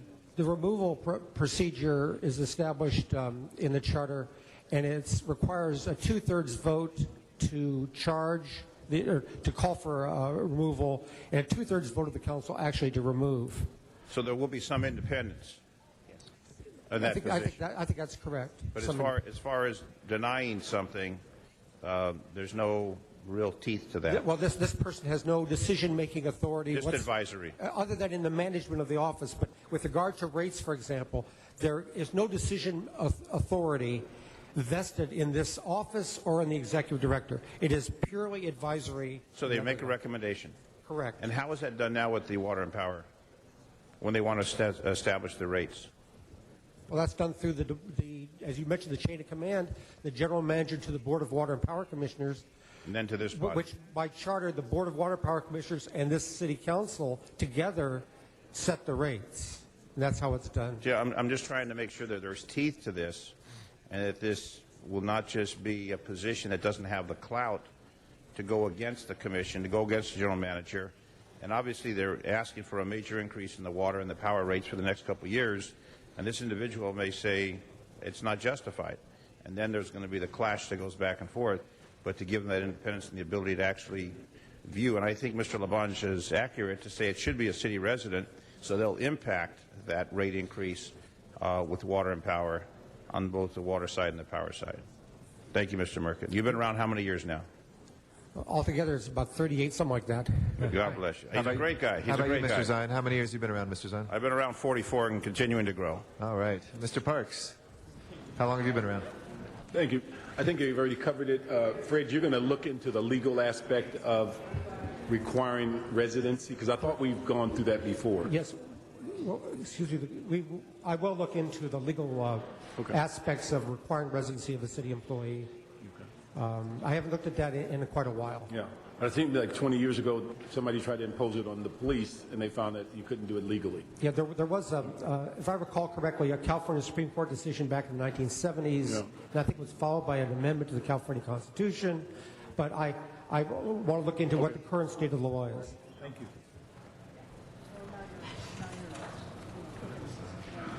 Thank you. Mr. Krikorian.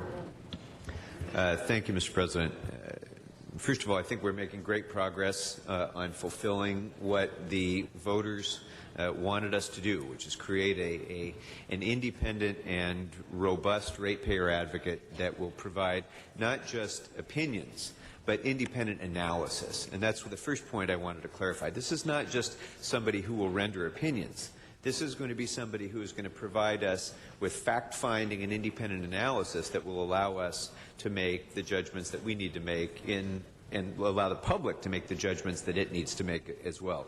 A couple of points that I wanted to make in clarification in response to Mr. Zine's questions and Mr. Merkin's answers. The nature of this office is not before us today. The policy determinations about the exact range of authority, the structure of the office, all of that, none of that is before us today. This council has not decided those questions yet. This council will determine what those roles will be. What's before us today is the creation of the Citizens Commission, and that's it. So, I mean, I think it's premature to suggest what the exact role will be. We will determine that, and that will be the next step in this process. With regard to Mr. Labange's suggestion about residency, I concur with Ms. Perry that anything we do now to slow this process at all, I think, is not well advised. I think we should wait. If there's what we're doing right now is setting up the Citizens Committee. Let's set it up. Let's let them do their work. And in fact, I would think that for this council now to put restrictions on who that Citizens Commission can hire is probably contrary to the policy that we're trying to achieve here, which is independence. And the reason that we're setting up a Citizens Commission is to allow that commission to make the determination of who will best fulfill the responsibilities of the executive director of this office, which is what is commonly referred to as the ratepayer advocate. So I would suggest that we, while it's an interesting thought to have that executive director be an LA resident, I'm concerned that A, it will slow the process, and B, it's unnecessarily and inappropriately prescriptive for this council now to say who should fill that role. I think we need to leave that to the Citizens Commission. Thank you. I know Mr. Labange wanted to address the motion directly. Okay, you're at the end. All right, Mr. Alarcon. Council members, I believe residency requirements are illegal. And that's based on my previous work with the Personnel Department, and particularly with regard to police and fire. However, I don't believe there's any prohibition against customers being a requirement. Also, a resident is not, Mr. Labange, this is regarding your comments in motion. I don't believe all residents are customers of DWP, and I don't believe all the customers of DWP are residents. So I think your focus should be on customers as opposed to or ratepayers, since it's a ratepayer advocate. They should be a ratepayer or have some experience of being a ratepayer. I also I don't want to cut off the idea that somebody else may have previous experience that exchanges for it, but in other words, there may be a jurisdiction that has a specific ratepayer advocate that might be perfect for our needs, so I would hate to lose that kind of opportunity and try to create something anew where we have experience that needs to be taken into account.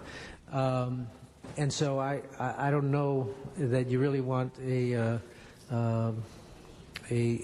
specific exclusion for anybody who's not either a resident or a ratepayer. I also believe, however, that you can give bonus points for somebody who is a ratepayer, so you might want to consider giving bonus points for somebody who is a ratepayer. Although I really don't think that would be necessary. You know, as a personnel analyst, consider a human resource guy. You want to consider all the applications that come in. You don't want to exclude anybody because sometimes you find a shining light that you never would have expected. Yes, we want to shine a light at DWP, Mr. Zine. But in any case, those are just some suggestions. You may want to tailor your motion consistent with some of those comments. Thank you, Ms. Hahn, Mr. Koretz, Mr. Rosendahl, Mr. Labange, Mr. Krikorian. Thank you, Mr. President. And I'm glad Paul really reminded us what we're doing here. I mean, today we're just establishing this Citizens Committee. But this Citizens Committee, what will the council's role be in maybe helping them create criteria? I mean, is that something that maybe we want to look at where we could suggest criteria for this person? And I'll just say on the record, I seconded Tom's motion because I agree with you on this, and hope, you know, if we can get around the legality issue, I agree with you, Tom.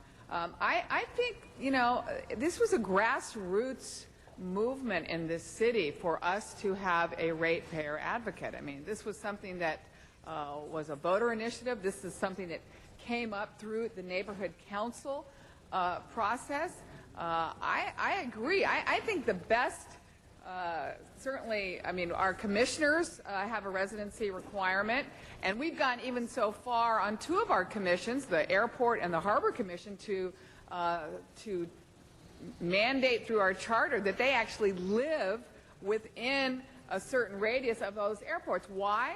Because we believe, you know, the decisions that the commissioners make, if they have to live with the airport noise, if they have to live with port pollution, you know, it's a different set of, you know, governing style that they're going to have. I believe that. I think the Harbor Commission, by the way, should have 3 members on there that live within the harbor area, because when you come once a month and you make a decision, then you drive back out to another area, you don't live with the decisions you made. And I think someone who is a ratepayer or who is a customer of DWP will have, you know, all the criteria they need. They're certainly going to have this. We're not going to hire somebody that doesn't have the skill set. I mean, that's what we're going to look for. But I think somebody that lives here, pays those rates, understands the infrastructure, understands what it means when a circuit is aging and is not reliable and it causes,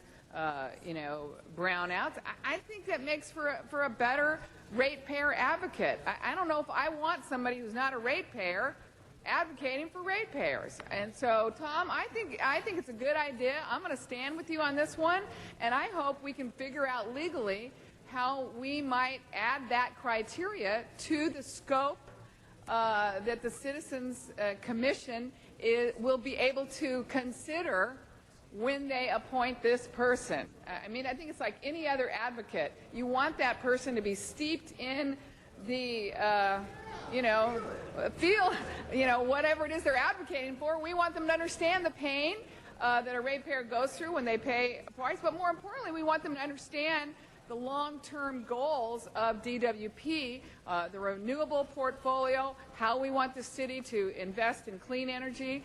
I want that person to be an advocate for the ratepayer on all those levels, but I think they should be a ratepayer. That's my personal opinion. That's why I seconded Tom Labange's great idea. Well, luckily, since we have higher rates surrounding us, if they'll feel even more pain if they're an Edison customer. Mr. Koretz is our next speaker, unless Mr. Yeah. Well, I think I agree with everyone that's spoken, even though they have divergent points of view. I think it would be preferable to have a ratepayer. I think it would be preferable to have an LA resident. I think this has taken too long, so I don't think we want to add a single day to the process.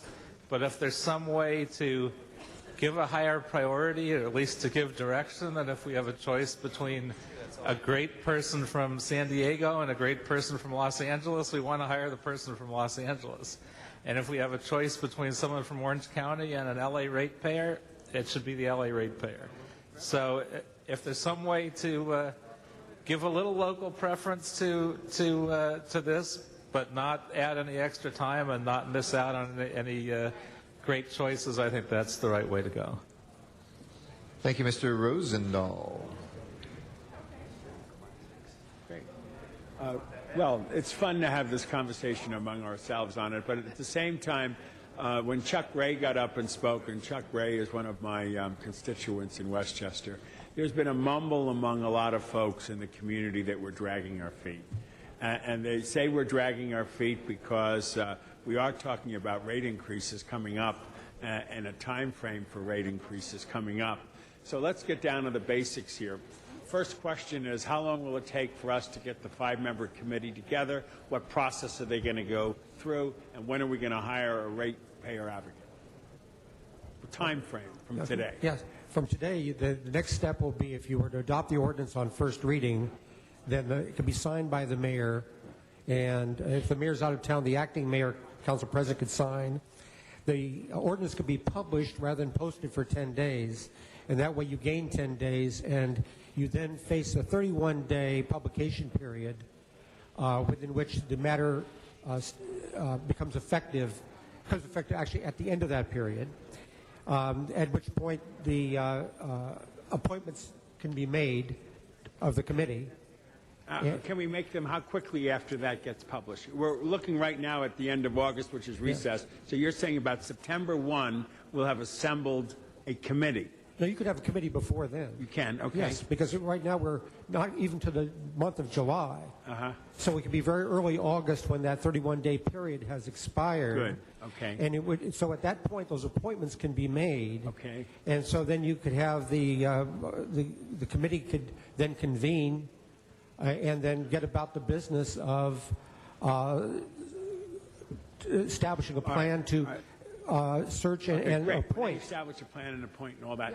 Yeah. I want to make sure we get a rate advocate in there before our rate increases are discussed, so that that person can look into those issues on behalf of the constituents who voted yes to have a ratepayer advocate. So is there a way to time all that so that we can make sure that happens in action today, or we have to come back for that time frame? Well, I think that's something you have to consider, because I think there are a lot of moving parts, in what you're talking about here. Yeah. But in terms of getting the committee to go about its business very deliberately and then making their appointment, that it has to be confirmed by the council and then the mayor. So all of that, perhaps you could try to set up. So you're basically looking at an October, November then? This depends on how quickly. What kind of a salary are we talking about? Bill Koenig, CEO. The salary has not been determined yet. Once the duties and responsibilities are completely identified, the CAO would then conduct a salary survey and then make a recommendation to the council to establish that salary. I see. At the present time, some of the discussions have indicated salary approximately in the order of an assistant general manager or thereabouts. What's that, a couple of $100,000? It would depend on the department, yes. That would be a ballpark number, sir. Just in conclusion, I want to say I want to move as quickly as we can. Obviously, I believe in a ratepayer advocate. It's what the people believe in. And we are in the process at DWP of talking about rate increases. And I don't think any rate increases should happen until that person has been established. And if that takes 2 months, 3 months, 4 months, 5 months, whatever it takes, so that the next set of rate increases, if there's going to be rate increases, go through the ratepayer advocate's role in that process, so that the citizenry feel there's no games being played by anybody, that we consider their urgency in the election significant enough to move this process in such a way that by the time we know what kind of rates we might be talking about, that person is engaged in that issues and reports to both the public and us with those results. Thank you, Mr. Rosenthal. Okay. Thank you. Thank you. Mr. Labange. Thank you. And I know a lot of people have a lot of experience here. I've been in this room longer than any room in City Hall since 1976 or something like that. Summer 74, 75, out in the streets here. I remember when Prop 13 was passed. Then I remember the series of rollouts of fees, and often representatives of Los Angeles who lived outside the jurisdiction were coming in. But it always struck me as it's important to have someone who is experiencing it, who's here to establish it. There were people who lived in other counties, but they would pile it on. If we're having someone in this, I think it's real important that they have the breadth of that. I'm not talking a massive citywide requirement, but this particular position, I think it's important. That being said, as we look at that position, I would ask Mr. Garcetti that not to impede the progress that we are at this moment, that we request the CLA, CAO, or the Citizens Commission to weigh in on it. But I don't want somebody to come from Chicago or Charlotte or Washington or New York, no matter what, Richard. I want you to come from San Fernando or someone from this city who's grown up in this environment to fight for what the job is. Because you can get people from all over and they'll have a different perspective. I want them to feel it every day. I want them to see the work that the department has done or will do or have some history. I think there's a value to that issue. But understanding the pressure, and as Ms. Perry so eloquently said, I'm going to turn it instead of to a requirement, ask that it be studied, and hopefully come back, because I think it's important that people who live here and grow up here. I'm a product of everything that I learned in Los Angeles, and I'm proud of my product, and I'm proud of this microphone. Without this microphone, the people can't hear me, and I can't listen. At the same time, I want whoever has that job to do that. Now, I do understand just on residency issue, I remember talking to the then head of the transportation department, and I asked where he lived. He lived in Rolling Heights. And he said, Tom, at my age, when I first started, that's the only place I could buy a house. I understand that. The person was growing up in our system. But if we're recruiting somebody,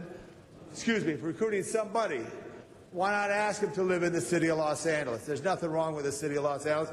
And there's needs, and I didn't want to say nothing's wrong with the DWP, but I know there's things that have to be straightened out at the DWP to better serve. Because in 2 years from now, it will be the centennial of the greatest engineering feat that any city has accomplished. It's the water that came to feed the Pueblo of the aqueduct, and we should celebrate that as well. But we should also celebrate transparency and the work of what this Commission is all about, and the Ratepayers Advocate and the Office of Accountability. I thank you. I take to the suggestion of Ms. Perry and Mr. Garcetti, and I truly want to thank Ms. Hahn for a wonderful second. We'll live another day to fight for it, but at time we'll take it for the team and go forward. Thank you. Thank you, Mr. Krikorian. Thank you, Mr. President. Thank you, Mr. LaBonge, for that wise suggestion, I think. And if it provides some comfort, I think, to those who spoke in support of this concept. I don't think it was mentioned before, but the 5-member Citizens Commission will be made up entirely of ratepayers. And that was Mr. Alarcon's suggestion in committee, which has been being adopted in this ordinance, so that those who will select the executive director will all be ratepayers. And I think that's important to note. But as far as the person who's the executive director itself, one more comment on that. Sometimes it takes somebody from outside to change the status quo, to change the culture of an institution. Sometimes it takes a Bill Bratton to come in. Sometimes it takes a Ron Nichols to come in. So the person that we're going to be putting in this position, I think, is going to be put there because of their leadership, their independence, their analytical abilities, not necessarily how they're personally impacted by their bill.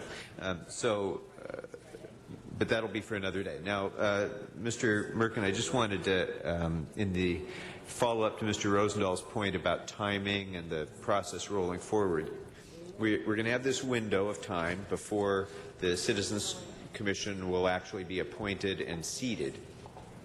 In that interim period, is there work that we will be doing towards preparing the implementing ordinances and towards doing the other sorts of things that we're actually going to need to create a working Office of Public Accountability? And can you talk through that process a little bit with a special mind to what do we need to do here to expedite as much of that work, to front load it as much as we can so that we're ready to go as soon as that executive director is appointed? The answer to your question is yes. There are additional ordinances required. For example, one ordinance we will need to deal with is the reasons for removal of the executive director. The charter provision calls for the reasons for removal to be set forth by ordinance. So that will need to be established on a parallel track. In addition, you may wish to consider working on the ordinances that deal with operation and the administration of the Office of Public Accountability. Then again, you may also wish to, this is a policy call on the part of the council, to wait until you have an executive director before you complete those ordinances so you can have a dialogue with the person who is being appointed and confirmed. But that's a policy determination by the council on the timing of those. The same is true with regard to reporting requirements and consumer complaint procedures. Those would also be subject of ordinance. And so there's a question here is how much you want to do up front in those regards and how much you want to do after you've talked to your new executive director. Thank you. All right, that is all the speakers. We're down to 11 members, but Mr. Wesson is on his way back shortly. So we will take a vote with 12 members on a first read in about 5 minutes. So let's hold this on the table. Awaiting that. Thank you very much. We'll close the council debate on this. Mr. President, for clarification as well, the ordinance addressed in the communication from the Rules and Elections and Energy and Environment Committees has now been submitted and distributed to council for its consideration. Thank you. And that's what we'll be voting on. And we'll send Mr. Labange's motion to committee to look at those issues right away that are related to this but not a part of this core ordinance today. Let's take up item number 39, which we have a card for. Mr. Arnold Sachs, would you like to come forward on item 39? Mr. Sachs? He's asleep. Going once. Somebody want to wake up Mr. Sachs?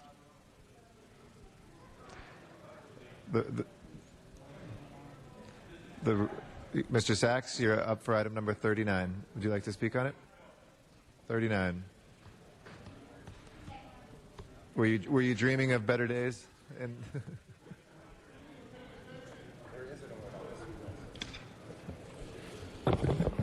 Item 39. Held item 39 because this involves a sale. So while DWP, I'm assuming DWP, and I may be making a mistake here, is selling this property, or is the city of LA selling this property? Because somebody would have been paying taxes to Inyo County in lieu of a transfer, which refers back to the transfer that DWP would normally make to the city regarding the budget, which we don't know what has occurred for part of the next mayor's budget, because part of that transfer has been made in April, and over $100 million will be made in the next fiscal year, which begins tomorrow, I believe that's correct, Mr. President. So we haven't had that explained either, how they could spread a payment over 2 fiscal years. But again, this money and property is going to DWP, but the property is city-owned? Or again, DWP paying taxes on property? Shouldn't the city of LA have the same kind of option for the ratepayers, which is the public, from DWP? Thank you. That will close our public comment on that. This is also an ordinance, so we'll hold this till we have 12. Let's take up item 38, which we'll suspend when we have 12 members to take the vote for 37 and 39. Mr. Parks called 38 special. Why don't we begin our discussion of that? Yes. Thank you very much. Can we have the staff come up? On 38.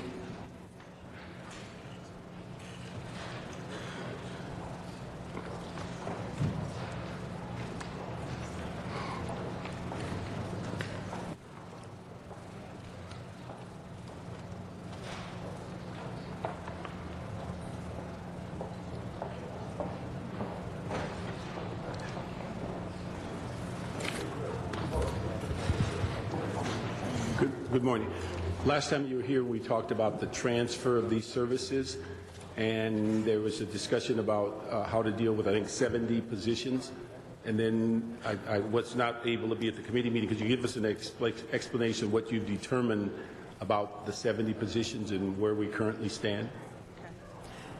Regina Adams, Executive Officer, Recreation and Parks, and also at the table with me I have one of our Assistant General Managers over our Operations Branch, Kevin Regan. We had informed this council body, and also we presented a report yesterday that's part of the council file, is that as of July 1st, this Friday, Department of Recreation and Parks will no longer be providing senior nutrition and social services program to about 200 seniors. Those services will be provided by the Department of Aging through 2 contractors, Valley Interfaith as well as the Jewish Family Services. For Recreation and Parks, that means that there are 77 employees that will be impacted. There are 6 full-time employees and 71 part-time employees. The situation that we face with these employees is that, especially for our classification, which are delivery drivers, out of those 77 employees, 31 of them are delivery drivers, is that we no longer will have this particular work that they have been doing. The delivery drivers that we have, the part-time delivery drivers, are only used for this particular program and service. So what we have been doing is that we, per your direction, and also we had already tried to get started this earlier, we are now working to place those employees in other employment, either with Recreation and Parks or with the contractors that the Department of Aging has, or in other city departments. So we've been working with the Personnel Department, the City Administrative Office, the Chief Legislative Analyst, and we've been working with other departments and Department of Aging to see if there are other opportunities. We also asked through the city service worker retention ordinance that the contractors that the Department of Aging is utilizing for these services that we are no longer providing, that they have to reach out to these employees to try to offer them some employment, especially the employees who earn up to $15 an hour. But it doesn't limit these contractors from also offering employment to those employees who earn more than $15 an hour, which some of these employees do. So what we've been trying to do is trying to see what can we do and how can we help these employees. And what we have now come up with is that we have reached out to all 77 employees, and we are placed them either within Recreation and Parks and other opportunities whereby, especially for the summer, which is our busiest season, we are able to, that's when we hire more part-time employees to provide the various services that we offer to the city residents. So what we're doing, we're picking up some of those employees elsewhere within the Department of Recreation and Parks. Now, all of these are just through the summer, and I'll explain that in a second. Or they are accepting employment with the Department of Aging contractors, or some of them are resigning, some of them are retiring. As far as the delivery driver, that was the most problematic class that we had, because these employees, first of all, they earn about $22 an hour. They, a lot of them are half-time employees, which means they receive benefits. But also, too, this is the only purpose that we utilize them in the Department of Recreation and Parks, and we cannot any longer use them for that purpose effective July 1st, this Friday. So what we offered to them was that we could use them within Recreation and Parks in other classifications, part-time classifications, that would require them to change their classification, but that also would require them to take a pay cut. Some of these employees have accepted that offer, some of them have not. At this moment, our latest tally as of this morning, out of those 31 delivery drivers, 8 of those employees we have not heard anything back from one way or the other. So we are accounting for the other employees. Either they're working for us in another capacity and they are going to change their classification within our department, or they are going to accept employment with the contractors, or they are going to resign or retire. So we're doing everything that we can. Now, the reason I say that we can only handle this through the summer is because we don't know what our financial situation is going to be past the summer. One of the things that we're also working with the City Administrative Office on, and this is not just for Recreation and Parks, but it also affects all the other city departments, is that we do not know exactly what our budget is. Our budget will be adjusted.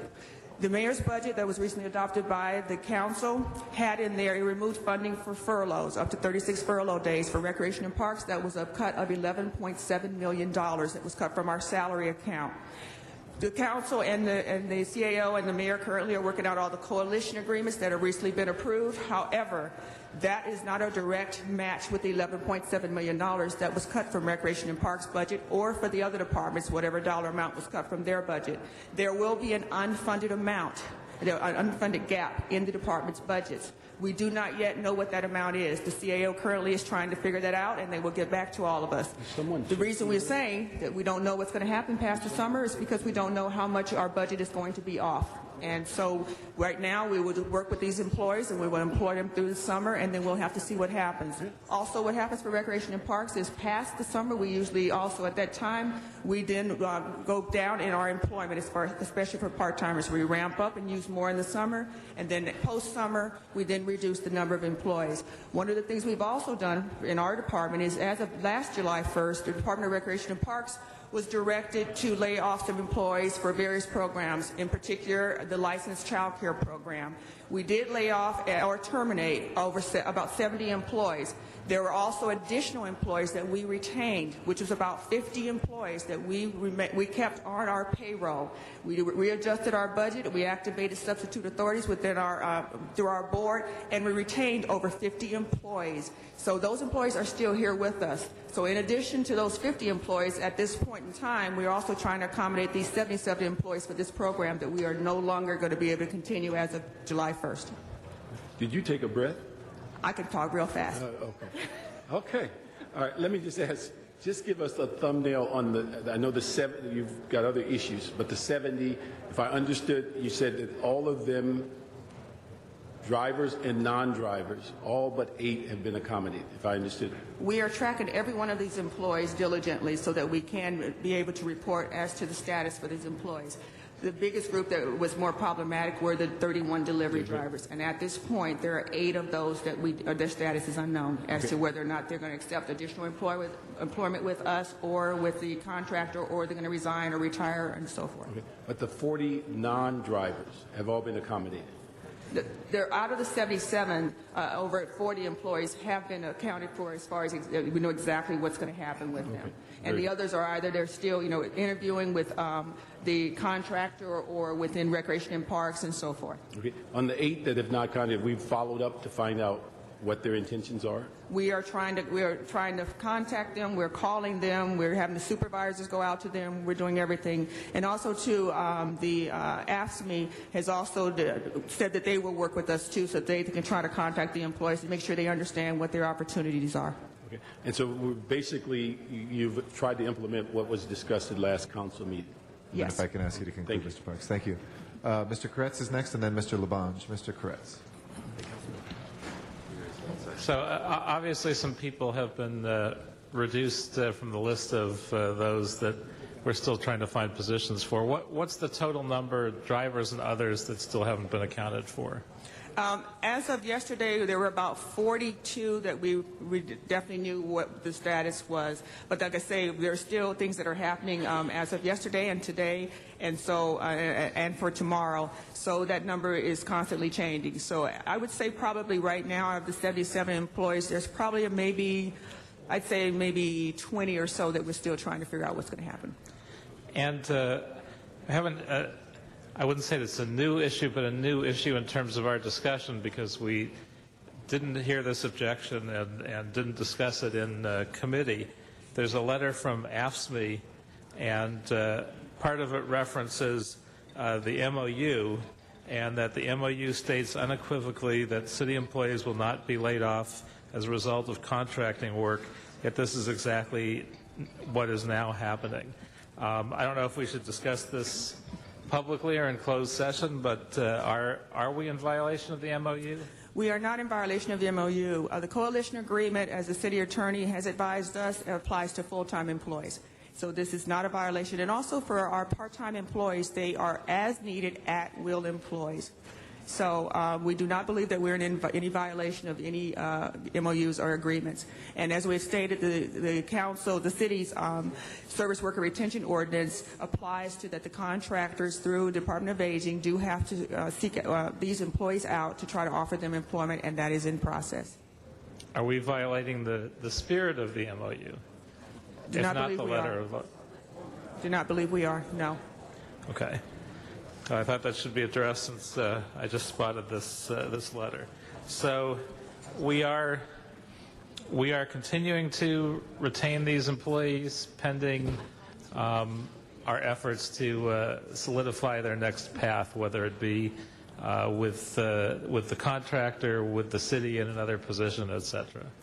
What we have stated is for Recreation and Parks, for all 77 of these employees, we are able to continue their employment through our department through the summer, if they are working in classifications that we can utilize them. The delivery drivers, we will no longer utilize that classification as of July 1st. If these particular employees are willing to change their classifications, such as become a recreation assistant or a clerk typist or something like that in our department, we can use them and employ them through the end of the summer. If the delivery drivers are not willing to change their classification, then they will no longer have employment with us. They may still be on our payroll, however, they will receive no hours, which means they will receive no pay nor any benefits. We cannot provide a gift of public funds to these employees. Thank you. Thank you. If we can suspend this item for a moment and take up items 37 and 39, the ordinances. Stay there at the table. We still have another speaker, but we're just going to suspend this for a moment to take another vote. We can please open the roll on 37 and 39. Please close the roll and tabulate the vote. 12 ayes. Those ordinances will go forward and forthwith. Thank you. If we can go back to item 38, and Mr. Labange was the next speaker. Ms. Adams, I think you were articulated, as Mr. Parks says, the details of the situation of the reality. The good news is the seniors are still getting services. This was asked of your department to transform this service. There's 20 employees that may or may not have an opportunity, but many of them have taken advantage of opportunity, and that's the situation that you're in. You're trying your absolute best to try to get this done, and this is a transformation of a service that will continue, and we appreciate that. It is very difficult when we have these separations, but there's a net that hopefully if there's any sunrise in the future, that opportunity opens up that these employees, if they do change their classification, since it's a dissolved classification, could try to continue their city service. Correct. And I think your experience in the CAO's office and other departments, and now as the executive, will help that us better understand. I know our committee listened to it. We're all concerned, but it doesn't give us too many options. Yes, we care very much about our employees and also the services that are provided to the city residents. And one of the things, as I stated earlier, is that for Recreation and Parks, of course, it was very disheartening and difficult for us. But for this current fiscal year, we had to let about 70 of our employees go. And that's why we made a decision to readjust our budget internally so that we could try to retain at least 50 of those or more of those employees, and we did not let them go. So as I say, the same situation here. We've reached out to these employees. We're very willing to work with them and try to continue their employment at least through the summer. But as far as post-summer, we don't know what that situation is going to be, and that is for all of our employees. That's why we cannot make any promise beyond that point in time. We'll have to see where we stand. But we're very diligently trying to work with the employees and trying to place them, and we definitely understand their situation and their plight. But we also were very concerned about making sure, and just behind the scenes, last week when this item was taken up, there was a little discussion I had with the city clerk's office because it wasn't understood whether or not the contracts had been approved by this body last week and that those contracts might have been affected. And I was behind the scenes trying to make sure that those contracts did move forward because we did not want to have a break in service to those seniors who rely on these services. Thank you. Thank you, Mr. Parks. Regina, let me just ask, on the committee report that came out today, have you read that? No. Okay, let me ask if, oh, there you go. I just want to make sure that the direction there is consistent with what you've told us today as to, or if there's any sense that that direction changes your budget, because there's no recommendation in the report, but if we accept this, I just want to make sure that it doesn't negatively impact what you've just articulated.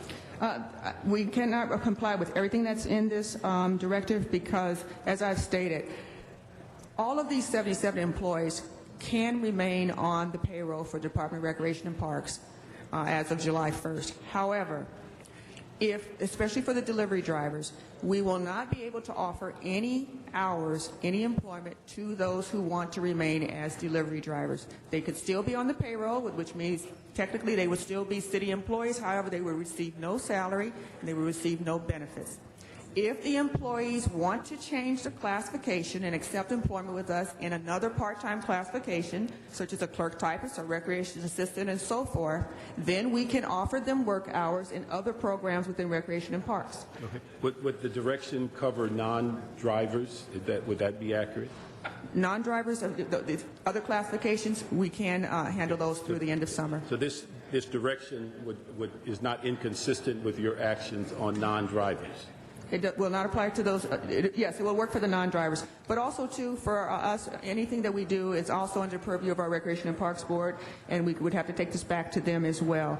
However, as I've stated, the delivery drivers are another issue. Okay, colleagues, I think this with the report that came out today from committee, I would just move that we amend this report to reflect that this addresses non-driver classifications as to the direction, and that as it relates to drivers, that the department be requested to continue making every effort to place the or to work with the 8 remaining drivers, whatever capacity they can do to assist them. I would also just like to add is, like I stated, there are some employees who have already informed us that they are either resigning or retiring, Yeah. and so, yes. So Dennis, give me a second, please. Okay. Okay. It's the last speaker on the queue. We have before us, Mr. City Clerk, will you run through the motions that were made, or is it just the file that's before us? Oh, Mr. Rosendahl pressed his button. Hold on one second. We'll hear from Mr. Rosendahl first. Yeah, I think he gave an incredible presentation, frankly. But I know, as many of us in the room and the union leadership that I've met with are worried about people losing jobs as we come with a budget where they were not going to lose jobs, was the impression of everybody making this thing happen. I met with the group that's taking over Felicia May at first class, top of the line. They do the Israel Levin Center where I went the other day. So I think we picked a good choice, but I'm still concerned what happens to people. In my particular, if you could just drill down a little bit more for me, in my Felicia Mayhood, how many individuals are we talking about there that right now there are no options that you're aware of, or are there still options that we can work out so that nobody's going to hit the street? Because look, next to your spouse and your family, your job is as critical as it gets, and especially with a down economy now where it isn't easy.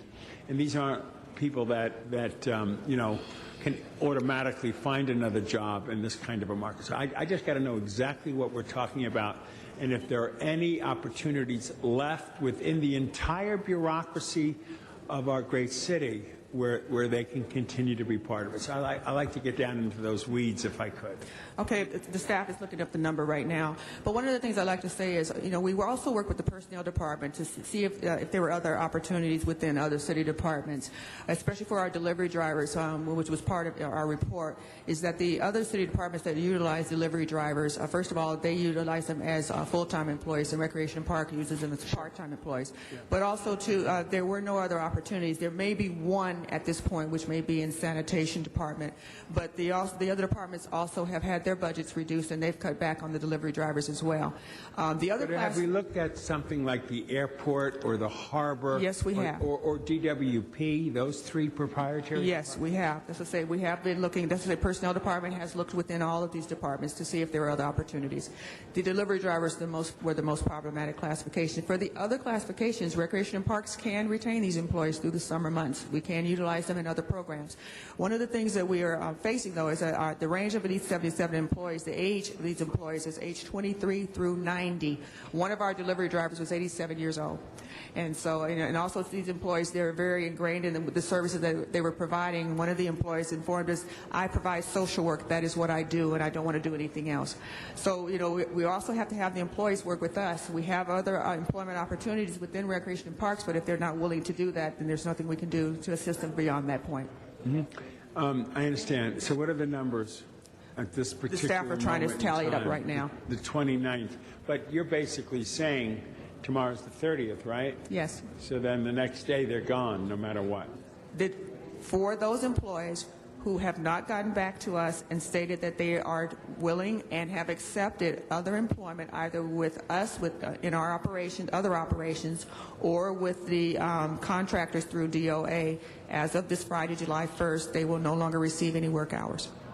Have anybody talked to the county which uses a lot of drivers in their social services and their health care and their other things. Has there been any outreach to that governmental body and their union leadership? I mean, have we made any effort to move them beyond just our particular needs? I'm not aware of anything with the county, of any opportunities with the county. Have we made an effort? Not that I'm aware. We have not made an effort. No. Okay, and so what numbers have they been able to tally up?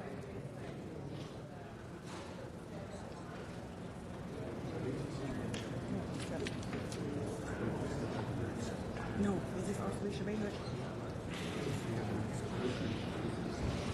Okay, separate, what is this? What is this? Just tell me. Separate time, wrap. Okay, what is that, decline? Jewish family. Sherry, are you going to speak?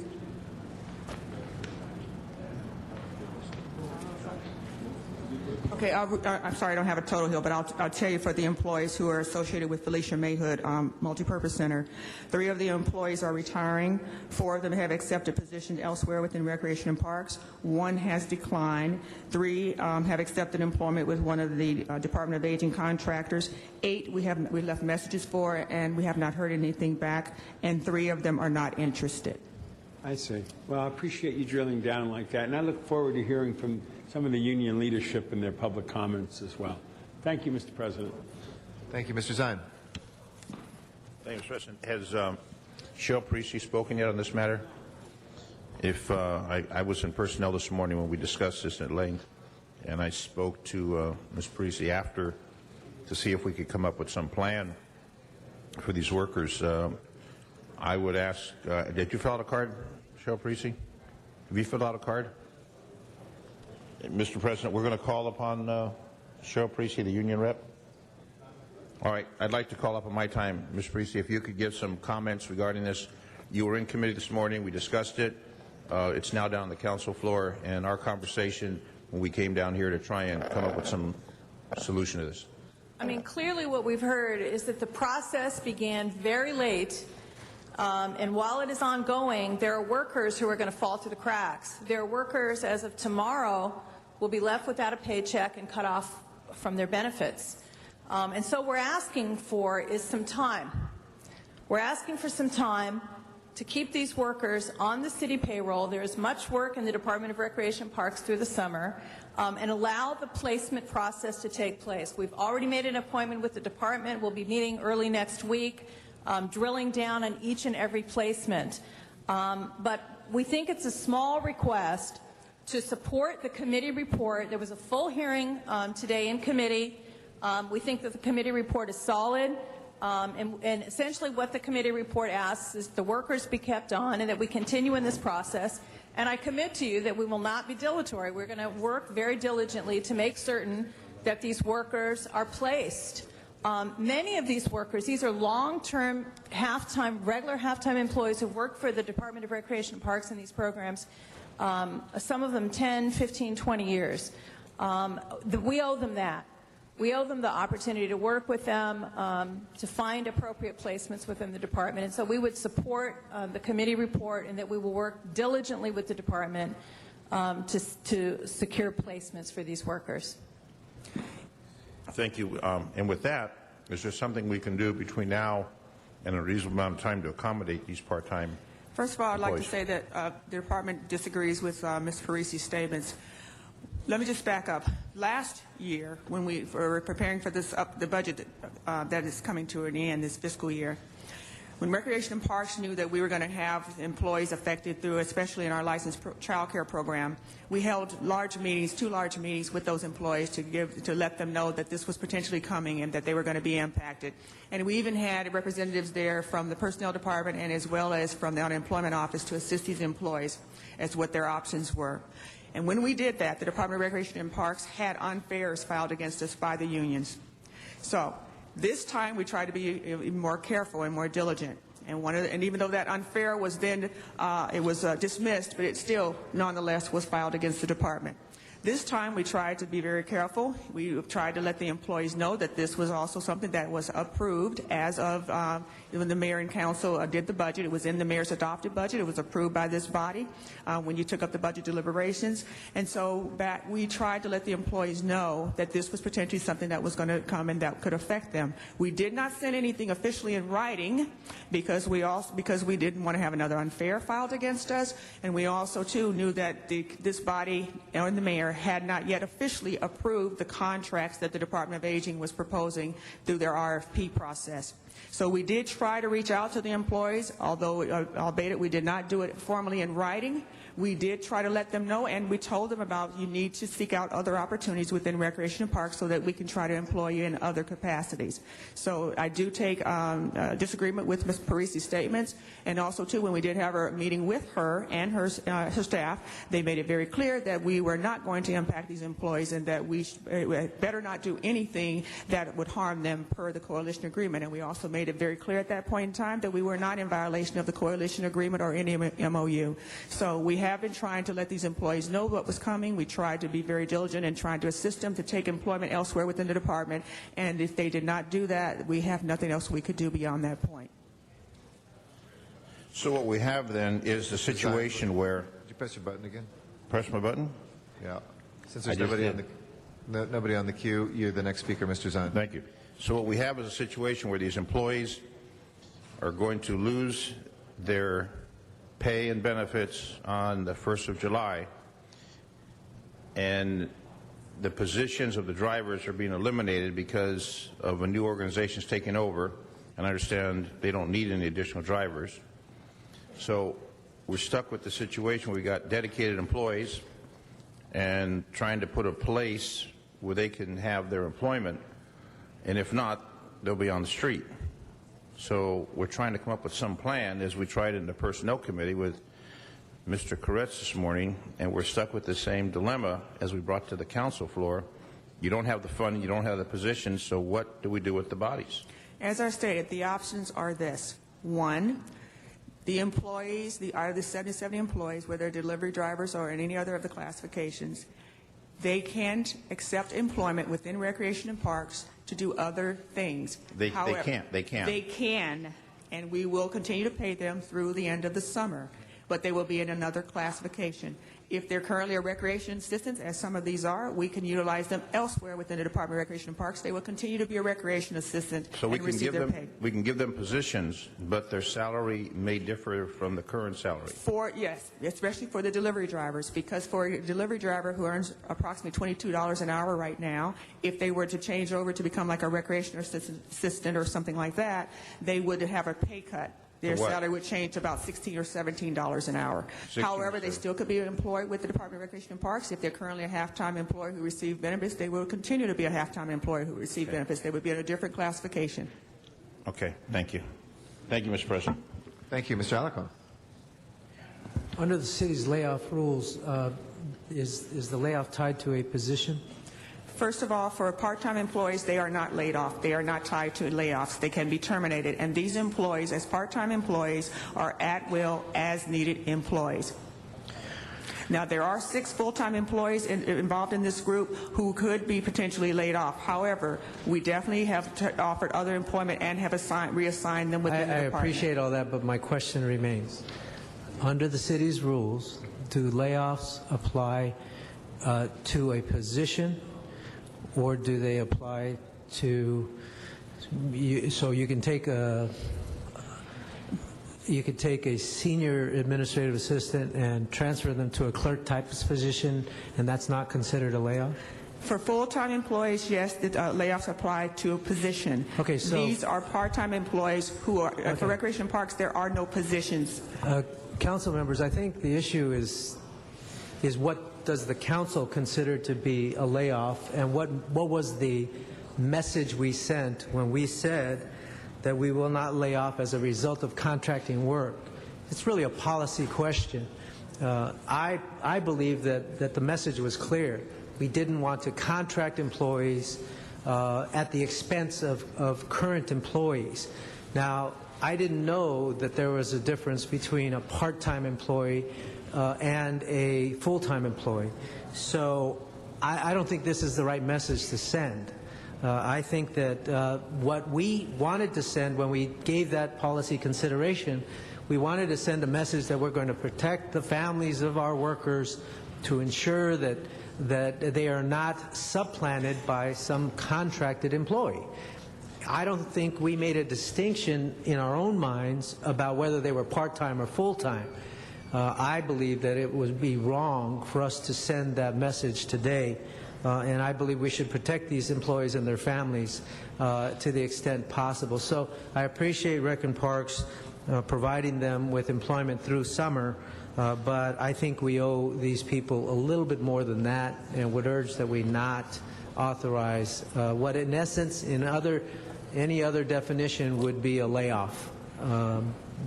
That's exactly what's going on. We are contracting employees, and although it may not technically be a layoff, I believe it is the spirit of a layoff indeed. Council members, respectfully, I'd like to bring to your attention that beyond the summer for Recreation and Parks, all employees could be impacted, full or part-time, because we do not yet know what our adjusted budget will look like. And so, as we've also stated, there are already employees, about at least 50 employees, that we have retained that officially their positions and funding was deleted by this body, and we have retained them. So, for these employees, it's not just these employees who could be impacted, it's all employees in Recreation and Parks that could be impacted post-summer. It's wrong for all employees. Mr. Labange. Recreation and Parks, and then the committee that I chair, has tried to streamline its core work.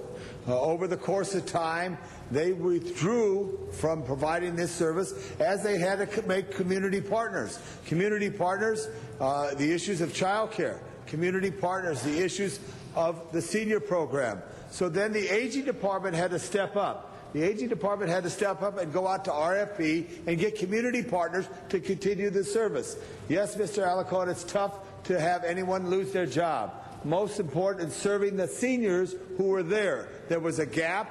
We've been going through transformations of services, trying to do the core business. We're asking this to raise more revenues at their rec centers through a variety of recreation sources. Now we're in this jam. Of the 77, 20 are not in a position to work through a transition. In 3 months, something could happen that could help those who are still there. So if we are in the business of helping people, which is what government is about, we're trying to help the seniors, number one. That's the service to 2 centers, Felicia Mann and Robert Wilkinson. Aging department came in, which does a lot of contracting because that's how we've set that department up. They contract with community partners. They've been able to find 2 organizations. People have made judgments whether or not to assign with them, try to get a job with them or not.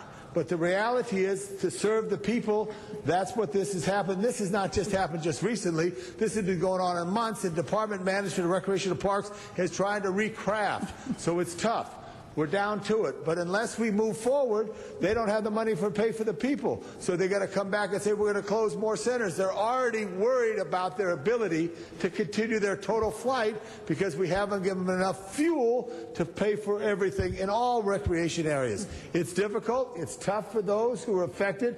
But the reality is the service that goes to the seniors, which I believe is in the 10th district, and I believe in the 11th district, 12th and 11th. 12th and 11th, is it with community partners. And I can't tell you enough that we have to have community partners who may not be city employees, but for us to try to serve the people, partnership is what we're in the transformation. And it's not like we're contracting them out to WNBC or commodities out of Chicago. We're doing with community partners. Thank you.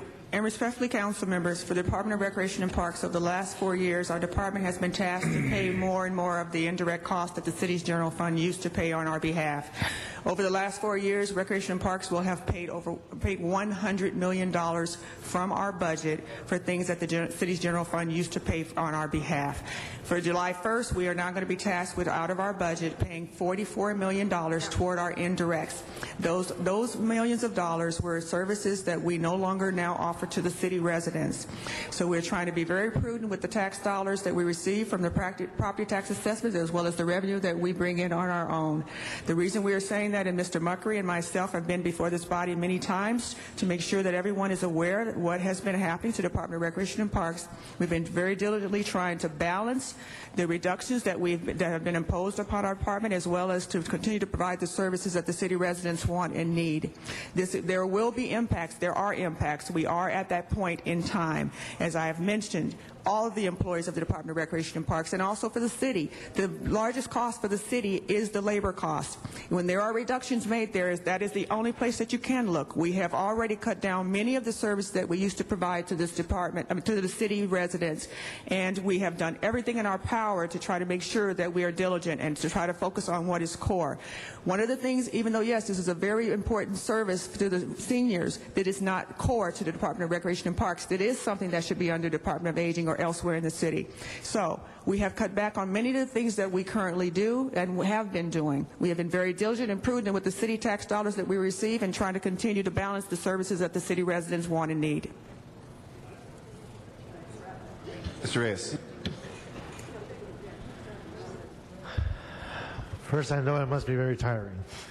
And I sense, I understand your frustration.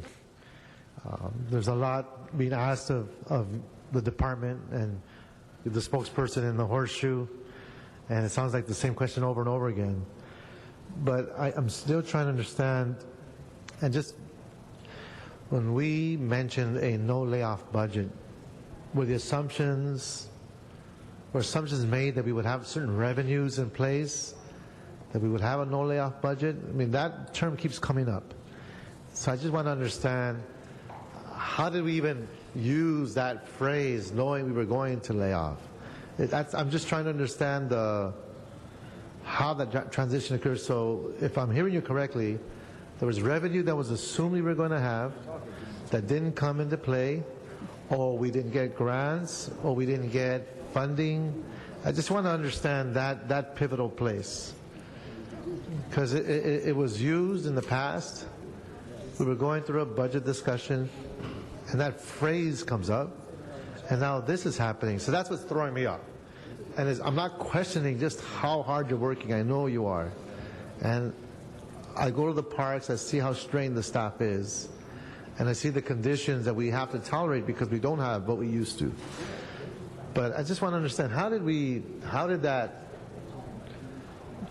term come up, and then we ended up laying off? I'm just trying to understand that. Was there a fund that didn't come in, revenues aren't coming in, or I just want to understand that. There were several things that occurred. First of all, just like what happened when we had to make the change for our licensed child care, the funding, the grant funds have been reduced. Also, for this particular program for the seniors that we were providing, the cost of about $2.2 million. 2/3 of that was coming through federal grants, and the other 1/3 was coming out of the Department of Recreation and Parks operating budget. So there was a reduction in those funds, and also, too, as we stated, we have tried to cut back to what is core for Recreation and Parks. And so, as stated, this is a very important service. However, it is not core to what Recreation and Parks does. Also, as far as layoffs, as I've stated, the highest... If I interject. So that's what I'm hearing you say very clearly now, is that there would be no layoffs in the core services, but that did not necessarily apply on the services that are not core. Am I hearing you right? I did not say there would. Okay. All right. Let me put it this way. This is where we are at this point in time. For the last few years, especially as the economy has been declining and also as more indirect costs have been applied to the Department of Recreation and Parks, we have little by little been cutting back on the services we provided. As a matter of fact, we had put together, I worked with the staff and we created a plate, and we ended up calling it an economic diet plate. And we had 3 rings on this plate. In the center of the ring is what we consider to be our core services, and on the outer 2 rings were things we consider to be less core. As we went recently looked at that plate, we are now down into the core, the middle of that plate. We are now cutting into the bone. We have cut away the fat. We are now in the bone, and that is what I'm stating. There will and are impacts now, and that is why you're seeing this. And as I've stated, all employees for Recreation and Parks are now and can be impacted. Again, I appreciate that. I just needed to understand that process. Thank you, Mr. Parks. Thank you, Mr. President. Colleagues, I'd just like to see if we can, from my standpoint, clarify a couple of things. First of all, when we talk about contracting, Reckin Park is actually the contractor, was the contractor for Department of Aging. And so they came to a conclusion that these two programs were going to diminish or disappear.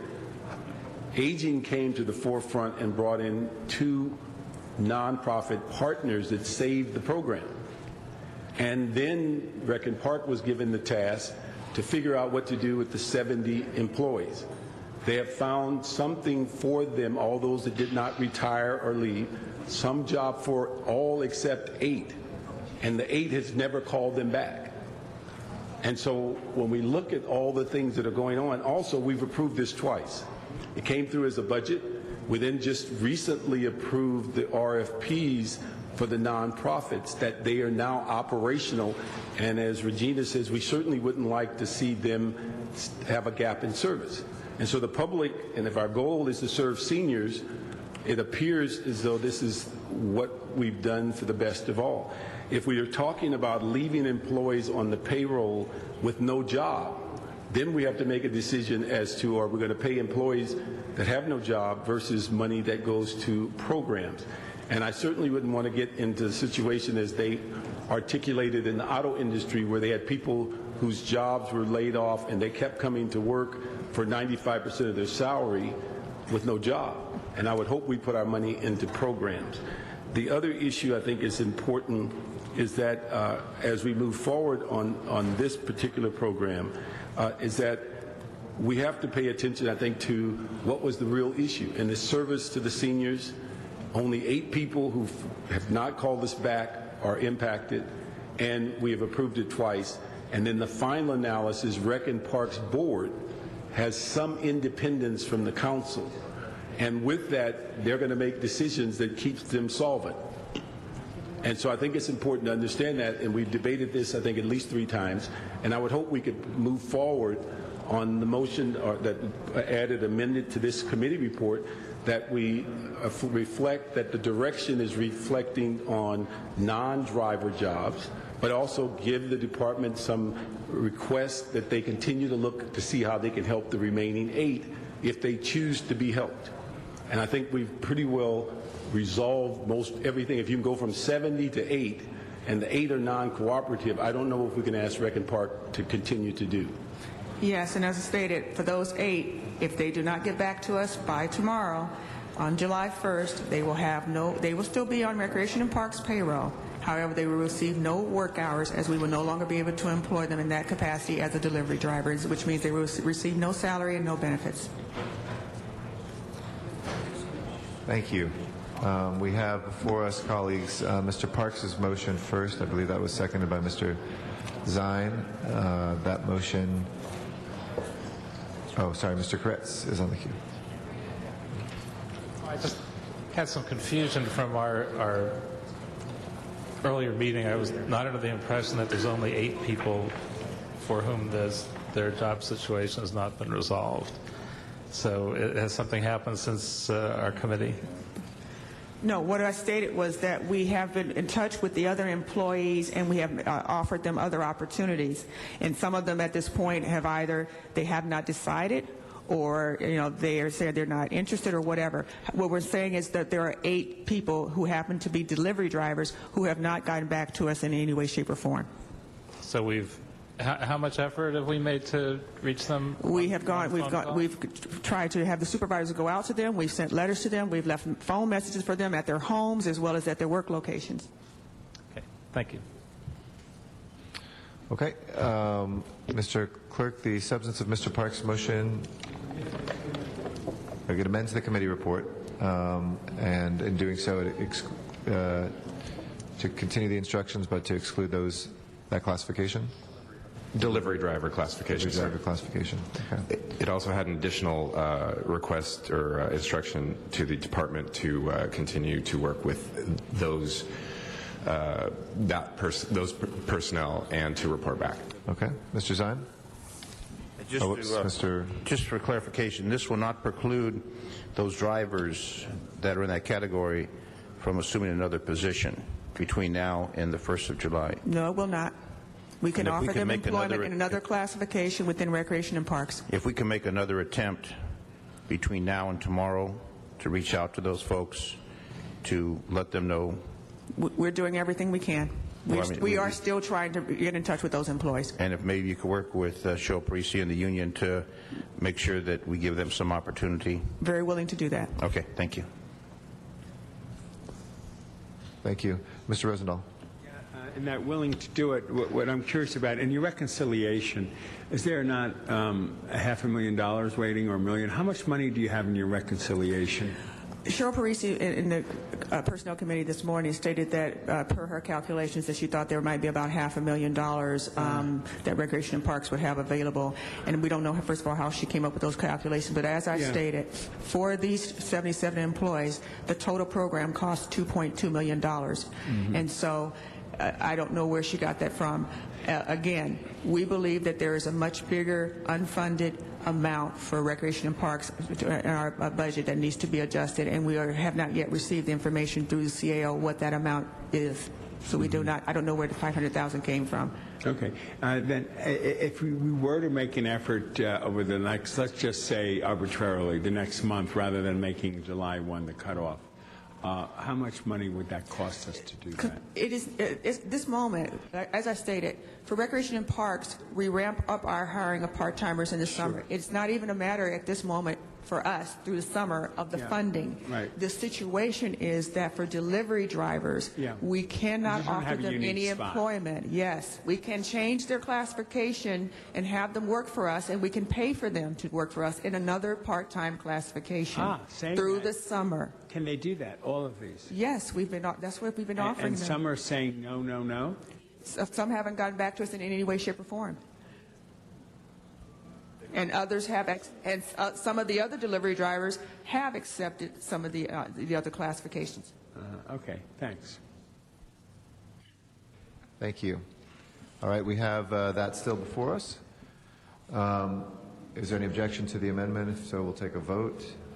If not, that will amend the committee report. And please then open the roll as amended on the committee report. Close the roll and tabulate the vote. 11 ayes, 1 no. Okay. That is approved.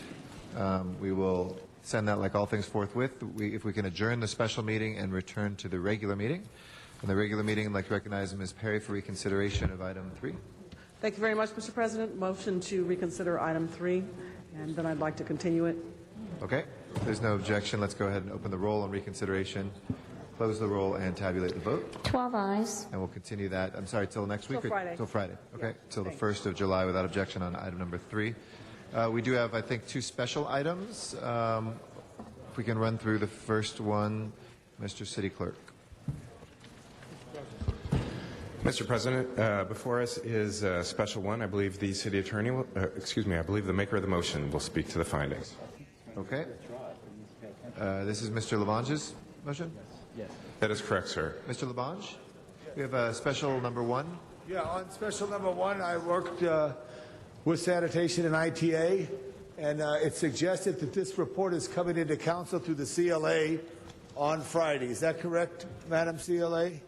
That this report's coming in on Friday, so having that information, continue this to Friday to combine with the report, try to come up with a solution to keep 311 operational. I withdraw the special, but I'll make a motion of it. Thank you, Mr. City Attorney. We'll I'd bring it like up to see then. his Thank file. you. All right, let's go then to special item number 2. Mr. City Attorney on the findings?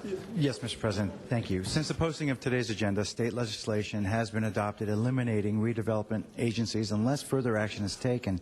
Immediate action is required for council to take action today so that the purchase agreement for property at 12415 San Fernando Road is executed before the end of the fiscal year.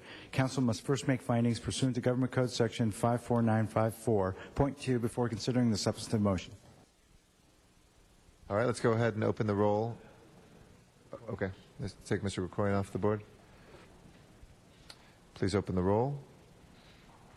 Close the roll and tabulate the vote. 10 ayes. Okay, that is before us. On the merits, Mr. Alarcon. Council members, this thank you for your vote on the Rule 23. This was related to the state budget, which was just signed last night, and one of the actions includes the ending of the CRA on June 30th, subject to certain conditions. If we participate in funding the state at some level, we may be able to continue, but there's also the possibility that the CRA cannot act after June 30th. Therefore, it's necessary to move this project forward. Now, the Council has already approved the cooperative agreement with the CRA for a specific project at the property of 12415 San Fernando Road. However, the property has not been purchased, so this motion would allow us to move forward with the opportunity to purchase the property consistent with our previous decisions to support this project. So I would ask for your support specific to this project at 12415. Specifically, the motion acknowledges our action on March 10, 2011 to accept this project as part of our cooperative agreement with the CRA, and it authorizes the CRA to approve the purchase agreement with the owner of the property at 12415 San Fernando Road. The cost of the purchase agreement is in the CRA budget and is set aside in the cooperative agreement. There's no fiscal or other impact on any other CRA project in the city. I request your support. Thank you. We have one public speaker card. If Mr. Sachs, if you'd like to come forward. Don't.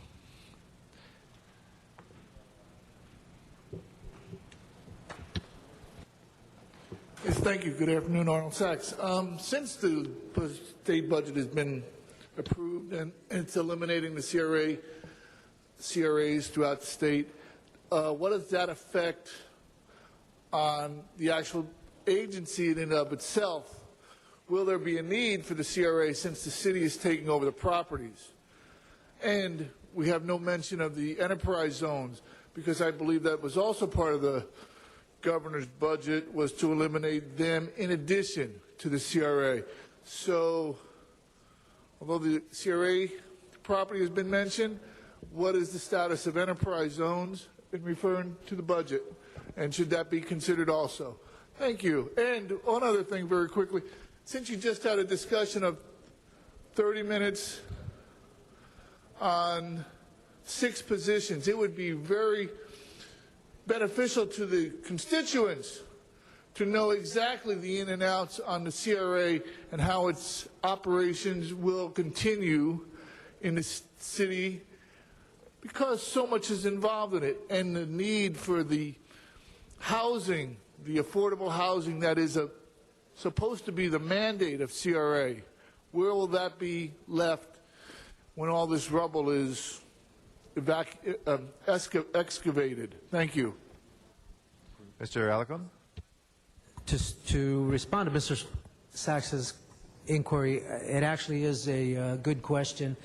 The reason that this action is necessary is because the budget action last night ends the CRAs throughout the state of California unless they participate in raising X amount of dollars for the state. Since on June 30th, it's not as if all the CRAs are going to be able to take the actions necessary to accumulate that amount of dollars to pay the state. There will be a period where the CRA will not be able to act because the state will have, in effect, have ended the CRAs. So I fully expect that we will participate, along with all the other CRAs in the state, in paying our proportionate share of to get to that figure that is in the budget. And when we accomplish that, then the CRAs will be in the position to exist again under state authorization. So this just allows us to take action on the property, which is in a critical point at this juncture. Thank you. Thank you. If there's no other speakers that wish to be heard, let's go ahead and please prepare the roll on this item and tabulate the vote. 11 ayes. That is approved. Next order of business, please. Mr. President, Council has motions for posting and referral. Okay, those are posted and referred. There are excuses on the desk. All right, let's run through those. Councilmember Perry requests to leave at 11 on July 12 due to city business. That meets council policy. Okay, she is excused. Councilmember Cardenas requests to leave at 12:30 on July 8 due to city business. A motion is required. What does that take us down to?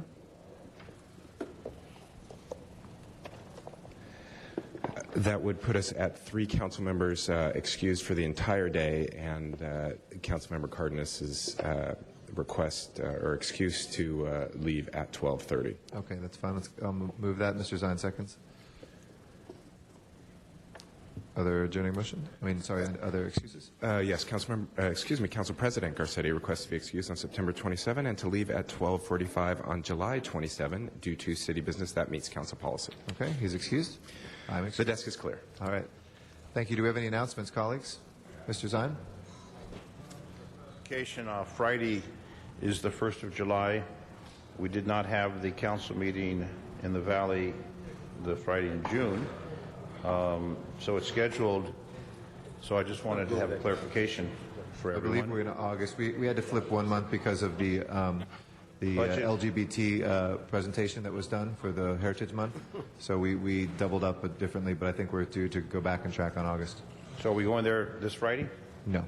We'll be here in council chambers So we'll for the do beginning it, of the new session. It'll be presided over by our city clerk. So we'll do it in September? Or August. There's also August. August. There is August. Correct. Okay, I'm jumping ahead. You don't All get right. the whole month off, just a couple. Okay, so this Friday we'll be here in council. Thank you. Yes, we'll be in council chambers. Thank you for that clarification. Mr. Labange, you have an announcement as well? No, I was just going to say, too, if it makes sense in the future, let's do a couple of days out in the Valley, to combine, if it makes sense, with the clerks, et cetera. Thank you. Thank you. If now, can I ask everybody please rise for our adjourning motion?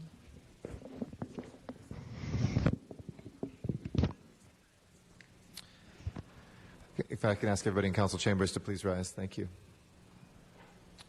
Mr. Koretz and I think would like to jointly adjourn in memory of Selma Goldman. I think many of us know Lori Goldman, Mr. Labange as well, if we can co-present with him, who is an amazing light in this city. Her mother, Selma Goldman, passed away at 3:30 this morning, I believe, at Cedars-Sinai Medical Center after a lengthy and courageous battle against Alzheimer's.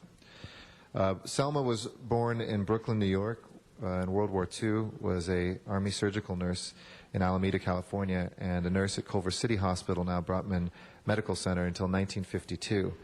She was a 64-year resident of Los Angeles, and I know the entire time was in Council District 5, and was a person who loved and embraced Los Angeles, whether it's her favorite landmarks of Farmers Market on 3rd, Hollywood Chinese Theater, and Musso and Frank's. But she also was very active in politics. She volunteered for JFK's 1960 presidential campaign, RFK's 1968 presidential campaign, and served as an energetic PTA member at Laurel Elementary School, Bancroft Junior High School, and Fairfax High School during her daughter Lori's school years. She very proudly supported her daughter Lori's efforts to create the Hollywood Central Park, remarking often that children need a place to play and to be children. Lori has asked that in lieu of flowers, donations can be made to Friends of the Hollywood Central Park at 1680 North Vine Street, Suite 1000, Hollywood 90028, or at their website, hfcp.org. She was a hero and an inspiration to her family. Services will be private, but she was also preceded by her husband, Abe Goldman, but survived by her daughters, Lori and Mimi, her son, Richard, granddaughters, Tammy and Jennifer, and granddaughter, Amanda, as well. Many nieces, many nephews, an amazing woman from an amazing family, and our deepest sympathies with Lori and the entire family. Mr. President, can you add all members? Sure, we'll a do lot all. of people work with Sure, Lori over absolutely, the years. we'll do all members. Mr. Koretz, did you? She was, of course, a longtime resident of CD5, and Lori Goldman is a longtime good friend of mine and many of us around the Horseshoe, and we all, I'm sure, wish her our deepest sympathies. Thank you. Mr. Labange? 90 years is a great run, but what she did in life, it inspired others and her offspring Lori is a tremendous legacy to a wonderful woman. God bless her soul. Thank you. Other adjourning motions? Ms. Hahn. Of course, I'd also like to add my sympathies to Lori. She's just, as you said, just a beacon of light. Wherever she is, just sitting in these council chambers or when you see her out in public, and certainly she got that as a legacy from her mother. Colleagues, I'd like us to adjourn today in the memory of Marguerite Ross, who passed away at the age of 88, peacefully in her home. She was a longtime resident of Watts until she moved to Inglewood. Born in 1922, but in the 1940s, Marguerite began working as a payroll clerk with the Social Security Administration in Richmond, California. And then in the 50s, she moved to Anchorage, Alaska, where she and her husband, David Ross, were married and blessed with 2 children, David Bernard and Beverly Diane. While in Alaska, she began working for the federal government at Elmendorf Air Force Base. And in 1961, she accompanied her husband to Los Angeles, where she worked at the Federal Aviation Agency in El Segundo as a payroll clerk until retiring in 1981. Marguerite also participated in various community organizations. The Girl Scouts, the Assistance League were some of them. And then after she retired, Marguerite was one of our Los Angelinas with the city of Los Angeles, first under Mayor Bradley and then under Mayor Reardon. She was very passionate in developing and motivating young ladies to be successful in achieving their full potential. She was one of the Los Angelinas. And her services are scheduled for today at Bellevue Presbyterian Church. Thank you very much. Mr. Labange on this? Yeah, but I think if they're Angelinas, the Los Angelinas, it should be all members. She came in this chamber so many times. Thank you, Mr. Labange. That should be our protocol. Thank you. Mr. Koretz. Thank you, Mr. President. I'd like to ask the council to adjourn in memory of Peter Falk, who passed away last week at the age of 83. Los Angeles and the world are infinitely richer because of our motion picture and television industries, which entertain people everywhere, inspiring the imagination of young and old alike. And of course, the actors and the characters they play are essential to the greatness of our best films and TV shows. And in that regard, I wonder if any actor has ever been better at inhabiting the personality of a fictional character than Peter Falk was on television during the years when he played Los Angeles police detective Lieutenant Columbo. A massive audience fell in love with that character. Even though we never really knew his first name, we rooted for him and exulted in his victories over bad guys. He was quite the icon, Columbo in his old trench coat, solving crimes precisely because he was always being underestimated. He reminded the world that sometimes the powerful slip up precisely because of their own vanity and because they fail to recognize until it's too late the crafty doggedness and clever ways of those they may look down upon. In most of his roles, Peter Falk embodied the common man and conveyed the resilience and vitality of all such people. He was born in 1927 in New York City, where his parents ran a clothing store. At age 2, he had one eye removed because of cancer. So, of course, he's a stellar example of the many who have had cancer or who are blind who march right ahead and lead remarkable, creative, and fulfilling lives. After working as a cook in the Merchant Marine and receiving a master's degree in public administration from Syracuse University, he worked as an efficiency expert in the Budget Bureau of the state of California, where we could probably still have used him today, and began acting in amateur theater. After appearing in The Iceman Cometh off-Broadway, in 1971 he scored a hit in Neil Simon's The Prisoner of Second Avenue. He made his film debut in 1958 and established himself as a talented character actor in many films ranging from It's a Mad, Mad, Mad, Mad World and The Great Race to Castle Keep and The Princess Bride, just to name a few. He appeared in a number of movies that helped establish what is now the realm of independent films, including Husbands and A Woman Under the Influence, both directed by his dear friend John Cassavetes. He was a pioneer in showing how films of great realism and improvisation could produce immaculately drawn and executed characters, full of passion and wry reaction. He won 5 Emmys, 4 of them for Columbo. He was also nominated for 2 Academy Awards for his performances in Murder, Incorporated and Pocketful of Miracles. He was also an accomplished artist and for many years took classes at the Art Students League of New York, and many of his sketches could be seen on his official website. He had been suffering from Alzheimer's disease in recent years. He was married twice, the last time to actress Shara Denise, I believe it's pronounced, who often co-starred on the Columbo series. 2 daughters, Catherine and Jackie, were adopted during an earlier marriage. He'll be much missed because he gave us great characters that were powerful in their sense of mission and resolve, and enormous fun to watch in action. Thank you. Mr. Labange? Paul, I just want to say, Paul Koresh did a wonderful job recognizing Peter Falk and then his physical challenge as a child, and then to have the confidence to be an actor.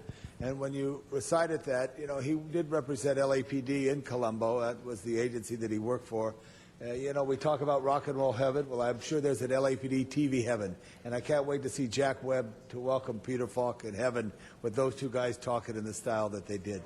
Thank you, Mr. Rosendahl. In my television show days, we knew each other and had a few laughs and admired each other's work and had conversations about it over the years. And that was one of the joys of my television day, that I got to meet and interact with all kinds of people, and he was one of them. He was a character, but he was an inspiration for all of us. Thank you. Yeah, we'll do all members on that as well. Colleagues, one last announcement, breaking news from our CAO, who is not with us. He's up in San Francisco and around the country. We went out to get our TRAN for the year, which is our bond for the coming year, and we sold it at 27 basis points. That's the best we've done since we've ever had a TRAN been sold. We sold it at 79 basis points last year. So there's a real reflection of the work that all of us have been doing here. And the county, just to compare, sold at 35. We did even better than the county did, which, you know, as an ex-county guy, he wanted us to know as well. But Mr. Parks knows exactly what that is. But essentially, it's almost a 0.25%, a quarter of 1%. So that's the lowest borrowing rate. It's almost like we're getting it at the cost of money. Mr. Parks? Yeah, I just want to comment. We cavalierly passed all of those MOUs, but the CAO saved the city most of it permanent dollars, between $300 and $400 million. Correct. Most of it's ongoing. So we just let it go almost on consent, but we can't forget about all that diligent work. Most of that savings dealt with health care and people's commitment to pay in the future. But, I mean, it was, you know, a lot of money that will help the city's budget. And I think that whole issue of trans is a part of pension reform, dealing with medical and things of that nature. But, again, it was a lot of money that we passed today. Absolutely. Congratulations, everybody. Good note for the end of our fiscal year, to end really hard work, really concentrated over the last couple of years, and a reflection from the marketplace of that work being real. Yes, Mr. Labange. Yeah, thank the CEO. Thank you, Mr. Parks, for your leadership.